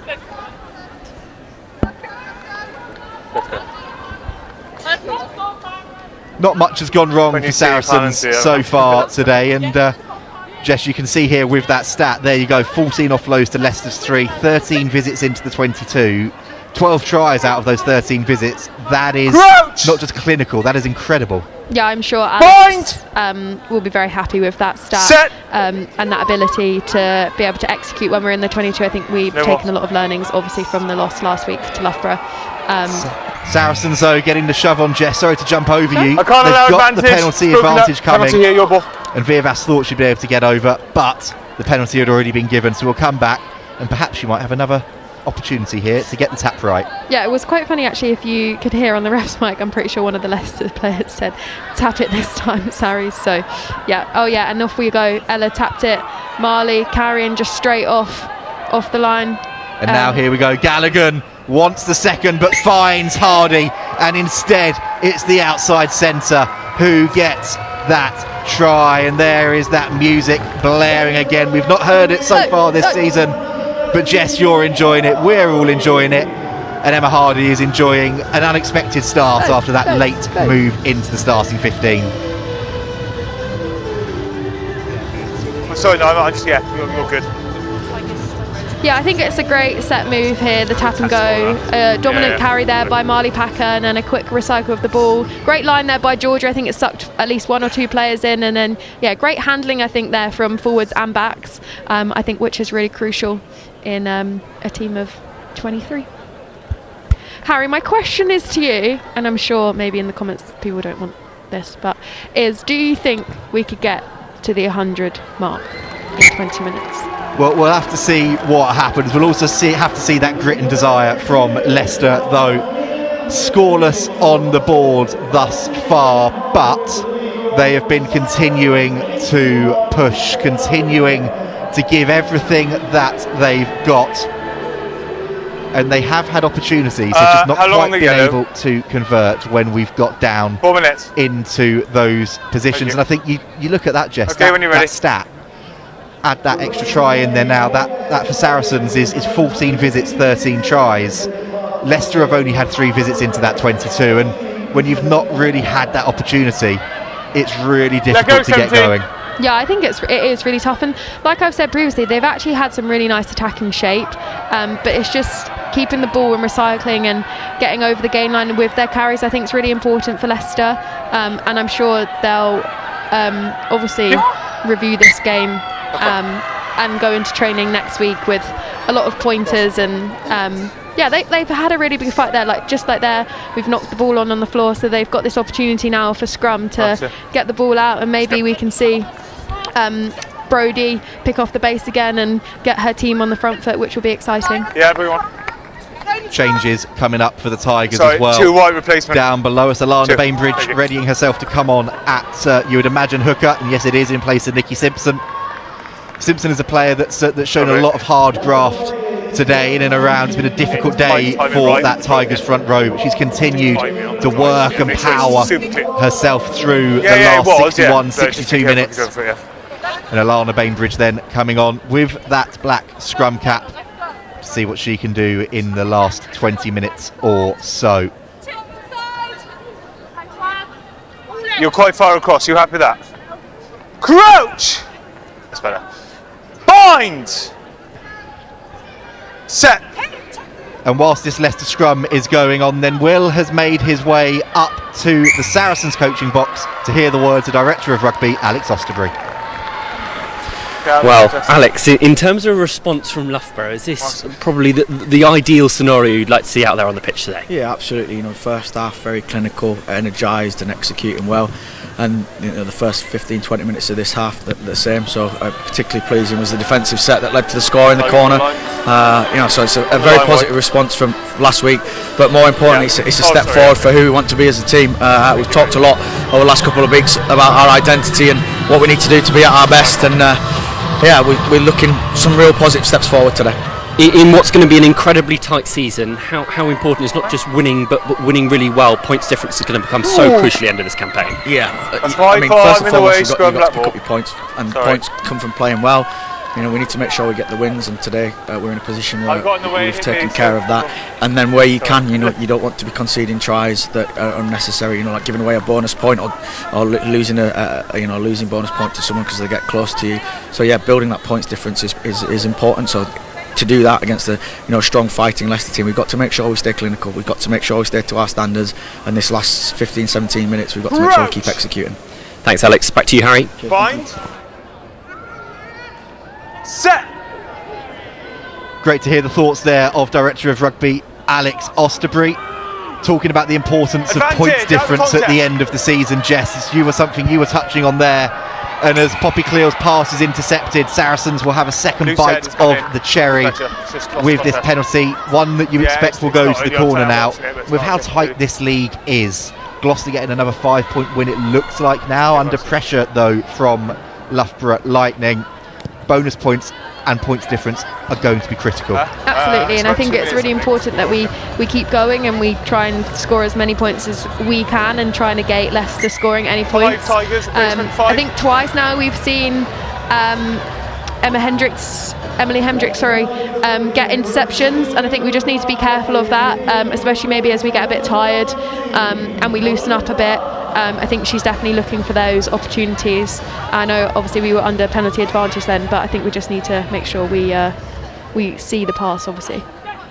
Line out for Saracens here then hasn't quite worked, and it's come back in to the hands of the Tigers. A change for the visitors as well. Then number 19, Clodagh Dunn, coming on for her Tigers debut. Hold white. Good, now good. Another new face in the PWR, and Tigers strengthening their reinforcements going into the back end of the season. I don't commit to it then,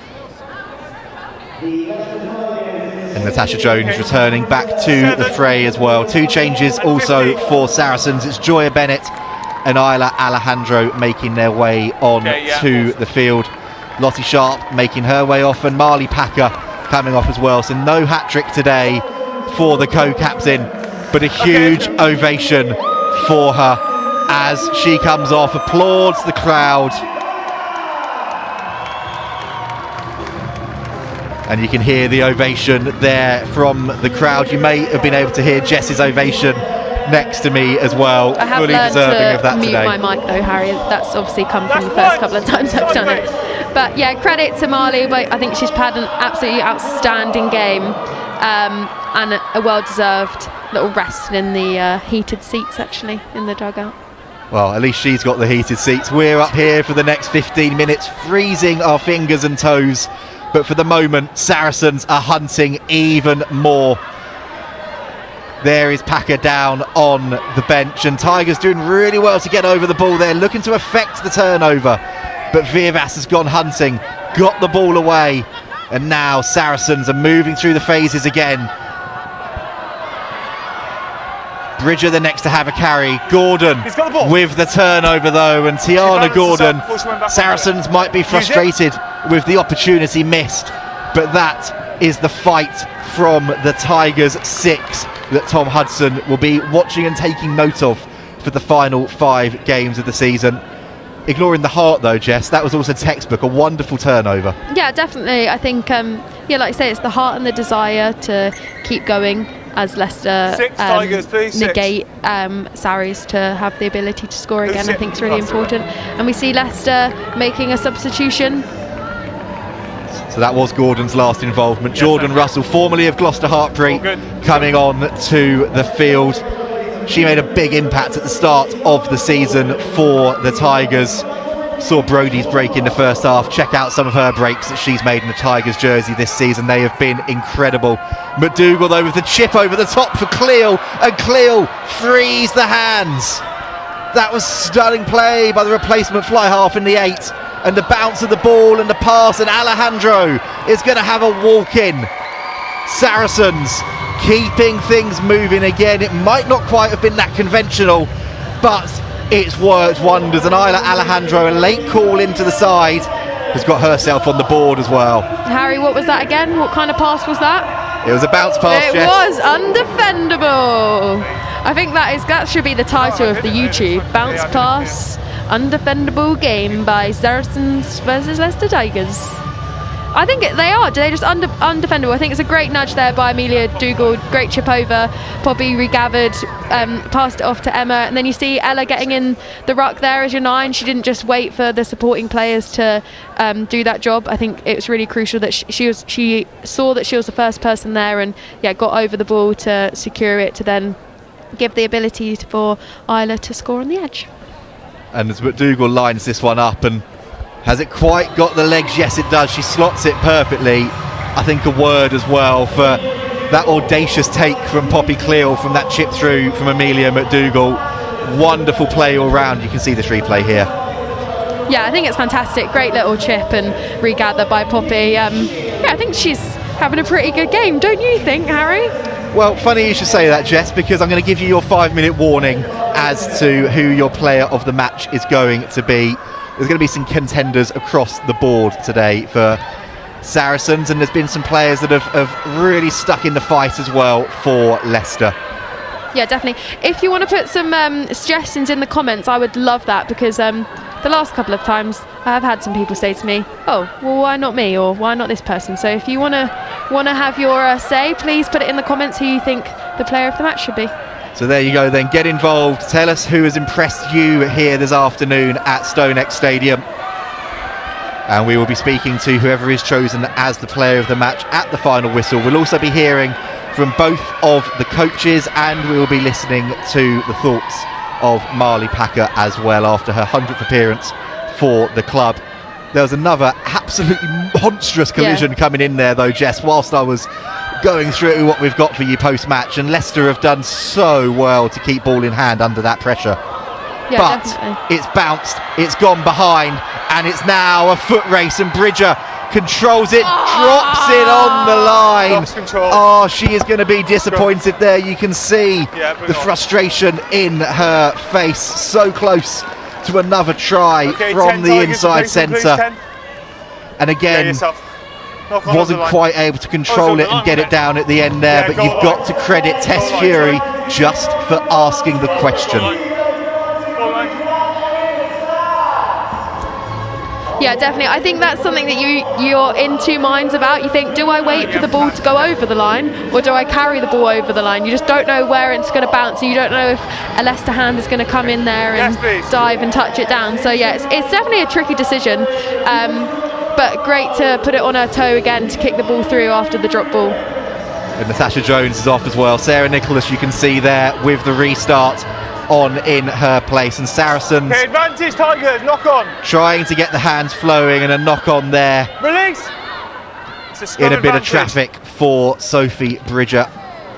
Still playing it. Still playing. You can hear the referee, and a bit of a bounce and a bobble all over the place. One there and one over here, so we have a scrum here. So we'll come back. It'll be a Leicester scrum after all of that, but Saracens are right down in the position they want to be in. Harry, I see lots of cowboy hat emojis on the Tigers 9 replacement. The comments on. You have seen some cowboy YouTube. Some cowboy hats coming in there, Jess. But before we go back to that, a big moment for Amy Ralph here as well. Her 50th appearance for Leicester Tigers, matching the milestone today that was also hit by Morgan Richardson. Yeah, I think it's amazing to be one of the first to get 50 appearances for your club, and she should be very honoured and proud of herself. I think she's been a credit to Leicester, and she's a great 9 for them to have on their team. One of those players that's been there since the start as well, obviously hitting that 50th appearance, but somebody that has continued to grow and develop with this Tigers side as they continue to grow and develop. And there's her first touch, putting the ball in for Brodie to carry down the short side, finding Feury, and she kicks into the backfield, and it's bobbling and bouncing a little bit. Tidied up though by Alejandro, and a huge shot coming in from Jordan Russell. We said she had pace when she came onto the field. The back row, the first there to the threat. Vivas, it's a bouncing, bobbling pass again, and Evans to Bermudez, and Bermudez back to Evans. It's glorious rugby from Saracens, and Evans rides the tackle, continues to go, and Georgia Evans eventually is hauled to ground. Somehow she's kept that in play. I don't know how she has not been pushed into touch, but it's a great carry there by Georgia Evans. Great 1-2, I think, from the players down the left-hand touchline. You are actually, yeah. You can see this replay here. It's the bounce pass again, as you said, but then the interplay from Bermudez and Evans riding the tackle, eventually forced into touch, knocking the ball on into touch as she looked for the offload. And it's Amanda Swartz coming across again there with a try saver for her side. Not had much ball in hand opportunity in attack, but she's been showing what she can do in defence. Yeah, definitely, and I think that's really important. Like you say, it's that dedication and that desire for the opposition not to go over the try line again, and I think that's what she's shown a lot in this game. Saracens though have got the ball, and Bridger this time will not be denied. Rounding through and under the posts, Sophie Bridger has another, and I think it may well be. I think that is a hat-trick. Nice work, Bridgie. I think that's brilliant. I think it's the set move off the scrum. Great play by Poppy Cleal. And I don't know what the comments are saying, but I know we've had a lot of hat-tricks within the game today, but I think the person that's actually been behind it all, and the continuity and the interplay throughout the team has actually been Poppy Cleal, and she will be my player of the match today. So there you go then.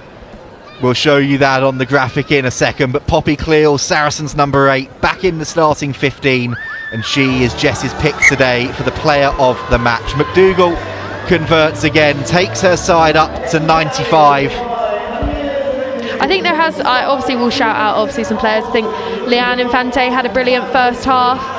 And obviously Zoe Harrison had a brilliant first half, getting a hat-trick, and Bridger obviously coming back from injury and glandular fever to now get a hat-trick, I think is phenomenal, and I'm sure she'll be absolutely buzzing. And I think the whole pack actually has had a really good performance. The ones that started and the ones that have come off the bench, I think have played really well. They've definitely got us on the front foot with their carrying, and I'm sure Alex will be really happy because that's what the notes were for after the Loughborough game. So yeah, we'll see how the last 6 minutes play out of this game, but yeah, Poppy Cleal is my player of the match. back in the starting lineup and making up for lost time after a few weeks out of action. Gallagher, though, that was lovely interplay, and Saracens are looking to come again in waves here. Virvas to Gallagher. And Hardy steps, checks, goes, and the ball that's knocked on as she looked to free it for Louise McMillan. It's a penalty for Tigers as well, playing the ball on the floor and a little bit of a tap there.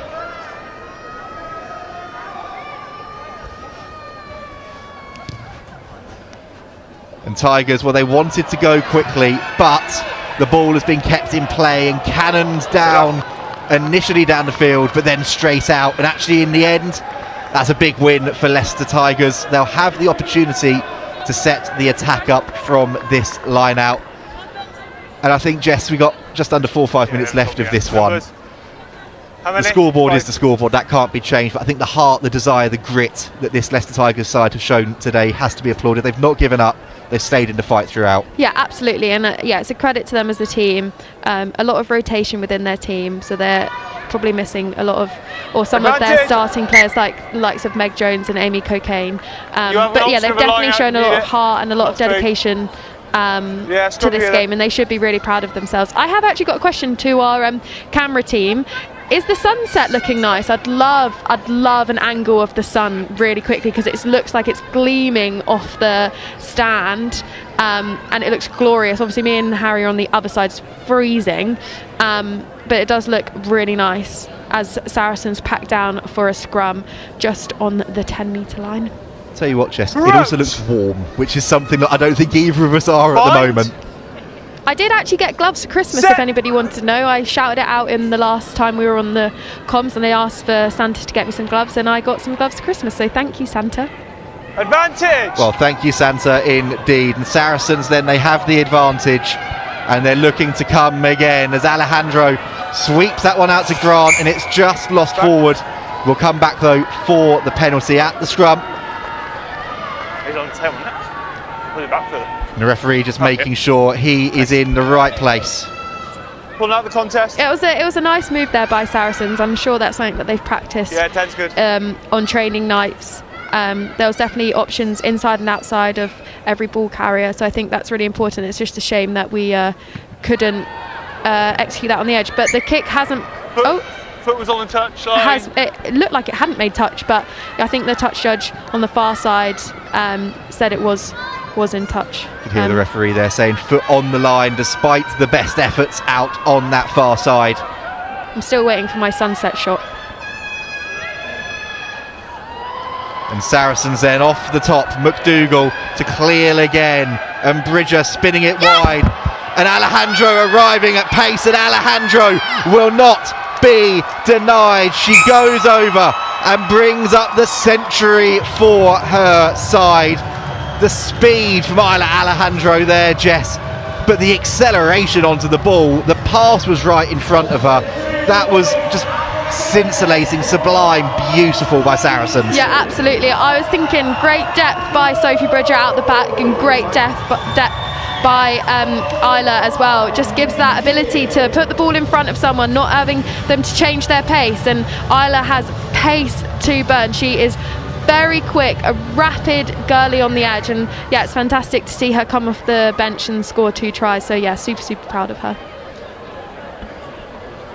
Great for Isla Alejandro, as you said, Jess, coming off the bench, not knowing until the last minute that she would be involved today in the team as well, and taking her opportunity. McDougall then lines this one up, and that one's just drifting to the right. She had the pressure of going over 100, didn't she? Well, at least they've hit it from her side. But I think Zoe Harrison obviously got that hat-trick in the first half. Got to mention the work of Amelia McDougall in the second half. She's done really well. She's stepped up really well in that 10 shirt, and I think it's really crucial that, like you say, we had that strength and depth. But I think overall the team has played really well today, and I think it's really important from after that loss at Loughborough. I think it's really important that we bounce back today, and I think we've definitely played or found our Saracens way again, which is really important. Bounce back ability, the word of the day. We've also found out that the electronic scoreboard here at StoneX Stadium doesn't go to 3 figures. So I think there was a shot of that you saw on your screens a couple of moments as well. Well, that is a shame it doesn't go to 3 figures. But we know it is, and maybe that's something that they can change in the future, Harry. It is something to work on, at least here at StoneX Stadium. It's not often, though, that you see these types of scorelines. Leicester, though, final moments of the match, as the gong goes, will want to respond, and Brodie is a player who has been industrious as ever today. She's kept going from minute 1 to minute 80, trying to put her side on the front foot. Perhaps a hint of a knock on there, but the referee, he does eventually get there, and that is the final whistle. Saracens then 16 tries to the good, a century of points, and there is Marley Packer making her way onto the field. A landmark day for her and May Campbell, landmarks today as well for Morgan Richardson and Amy Ralph. And Sarah McKenna, not playing today but in the coach's box, an eye to the future there with the experience that she brings. Yeah, definitely. I think I'd like to say a few words on Marley and May. They both have had very outstanding games today and showcased their ability and what they're about, and how they've adapted and made Saracens better as a team and as a club, and it just shows with the performance they had today and how many appearances they had as well. So congratulations to May and Marley. I hope they enjoy this evening and the rest of the weekend. It's an amazing achievement, and yeah, looking forward to a rest weekend this weekend. So nothing more from me and Harry, and then Harlequins away at the Stoop, which will be, I'm sure, a battle for the team. You said, Jess, some lovely words there. Big matches still to come for Saracens. A big scoreline today, but plenty of challenges to come. A couple of London derbies against Harlequins and Trailfinders. You suspect that they will be the games that determine how this top 4 race goes before a big clash here at StoneX Stadium on the 15th of February against Leicester Tigers, and then Sale Sharks to finish off the regular season. You can see some of those celebrations and moments down on the field. A lovely moment there for those milestone makers for Saracens, and Leicester Tigers, they'll have to lick their wounds, but they as a squad and Tom Hudson as a coach are going to have learned an awful lot today about what they've got in the tank going into the last few games of the season as well. Yeah, definitely. You can see both the huddles getting together on the pitch. I think it's probably quite a tough Leicester huddle, but I'm sure the right words are being said, and same in the Saracens huddle. I'm sure Alex is pretty ecstatic with that win, and yeah, it's super exciting, and you can see there Marley Packer talking, and I'm sure she's probably proud to lead the team today, as well as Lottie.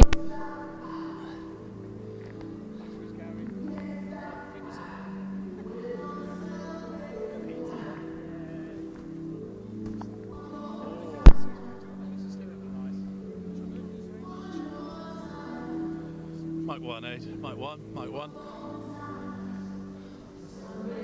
Just testing mic 1.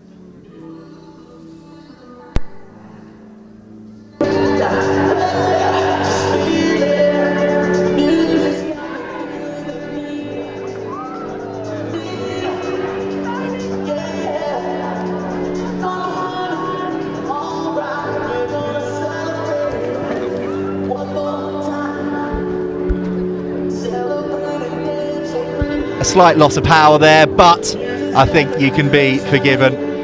We're going to take a short break. Jess and I are going to make our way pitch side, and then we'll be bringing you all of that post-match reaction.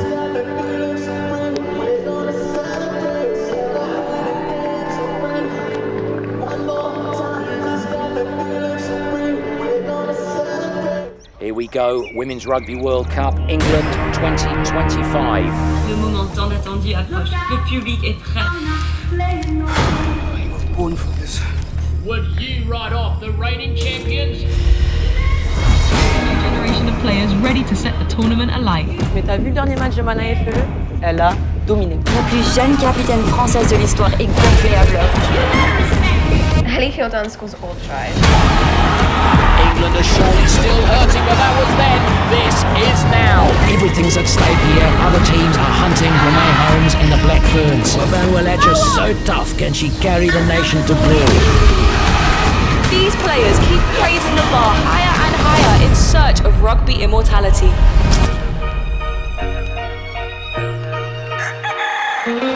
When this tournament's over, who will history remember?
I'm Amber Shonnet. Simi Pam. Roisin McBrien. I'm a tattoo artist. I'm a locum doctor. I help people achieve their financial goals. I'm powered differently. Differently. Lizzie Golden. Sydney Gregson. Freya Orkin. I'm a solicitor. I'm a teacher. I'm a marine biologist. I'm powered differently. Differently. Karis Cox. Lucy Nye. Isla Curfew. I'm a registered nurse. I'm a flight lieutenant in the Royal Air Force. I work in construction. I'm powered differently. All I asked for was energy and effort. I thought there was so much love about that performance.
We're not as strong as the Giants, but today we got the chance to be a giant. We got the chance to write the next Arnold International School.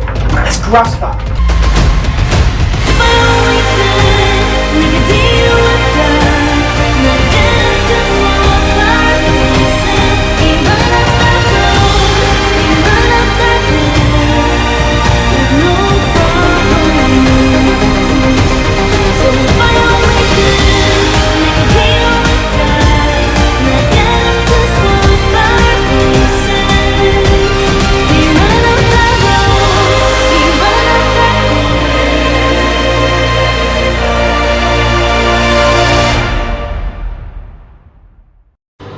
Poppy, congratulations, big win for your side today. You were Jess Breach's pick as player of the match. Pretty industrious, popping up all over the place. How much did you enjoy it out there? Yeah, it was good fun. On the back of last week, we knew we had to come out and run some things a lot better than we did before, and we've been practicing in training and just having a lot of self-reflection and awareness, and I think this week we executed way more. We're still, the bounce pass is undefendable, and a couple of those were very lucky on those bounces, but yeah, I think that we still got work to do, but this is a great stepping stone to launch us into the end of the season, because there's not long left now. Like you said, not long left, 4 big matches to come. A response was needed today, you certainly found it. Where do you feel you're at as a side going into this final 4 games? Yeah, we're fighting for the 4th place, for the last playoff spot, so we're deep in a battle. We know our backs are against the wall, and we desperately want that semi-final. We'll go away, home, wherever we'll go, we just desperately want that semi-final, so we've really got to work hard these last 4 games, make sure we can get 1 foot in the door and then complete the job by the end of the season. And just the last one then, on a personal note for you, back in the starting 15 today as well, carving up like you've never been away, latching onto those kicks through, getting the offloads going. How much are you enjoying your rugby right now and that freedom you seem to have? I don't think we can speak about me today. When Marley gets her 100th and May gets her 150th, I think that's an incredible feat. I think May took her 2 years to get 50 caps. That's incredible. In week out, turn up for the team, not being injured, just that durability is incredible. And then Marley, she just drives this team forward. You always want her out there with you, and I think that performance there was a reflection on them and all their hard work for the last how many seasons they've been here at Saracens. Some lovely words there, Poppy. Congratulations on player of the match, congratulations on the win, and thanks very much for chatting to us. Thank you.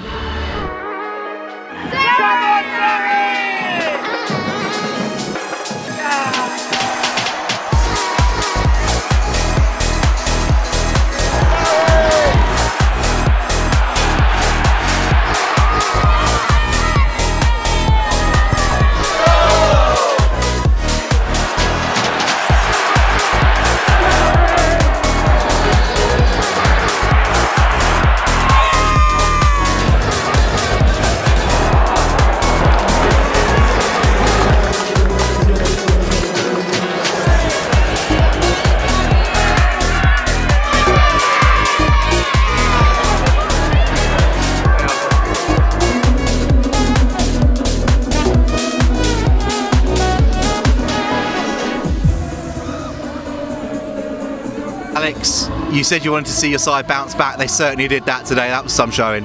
Yeah, no, really pleased and proud with the relentless nature of the performance.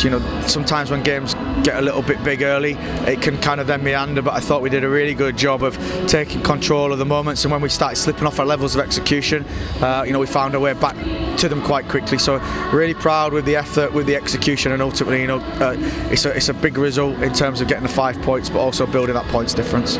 You were talking about the points difference in game, and you were chatting to Will. How crucial do you think that may be come the final reckoning? Yeah, maybe where you've got the opportunity to be clinical, whether that be denying teams scoring points against you, denying those try bonus points, or they're all really monumental in what might happen. So I'd rather us take care of business when we've got the opportunity rather than leave it to chance or another team sneaking in 3 points difference, and we know it's going to be very tight to get in that top 4, so anything that we can do to build that, we will.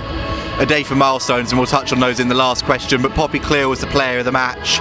You were walking over with me there, had a smile on your face when I said, how good was she today for your side?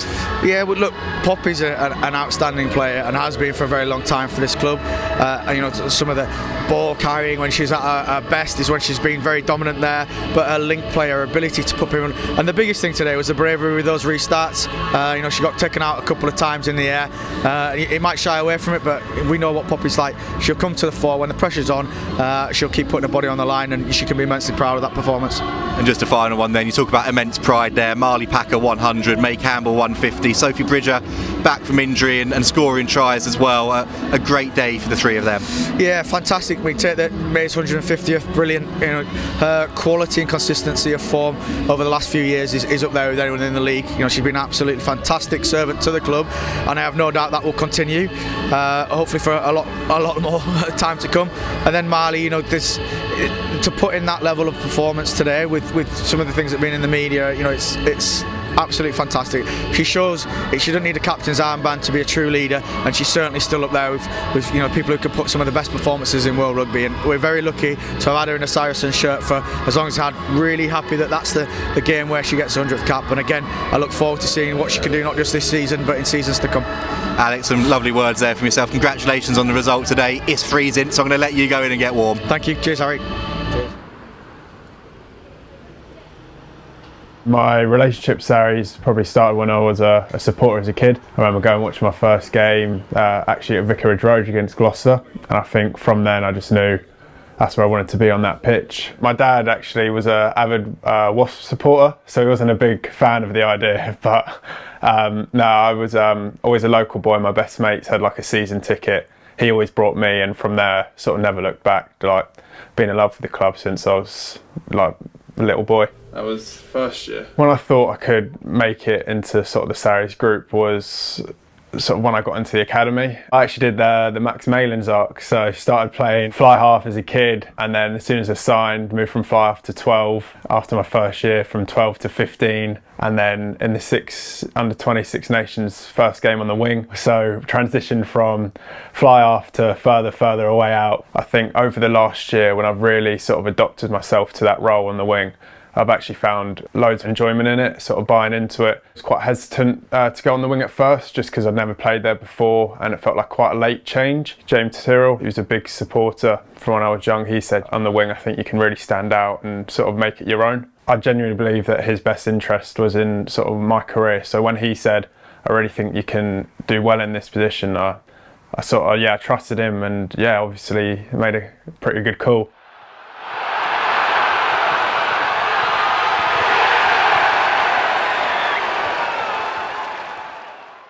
Welcome back then. We said we were going to be hearing from the Saracens co-captain Marley Packer.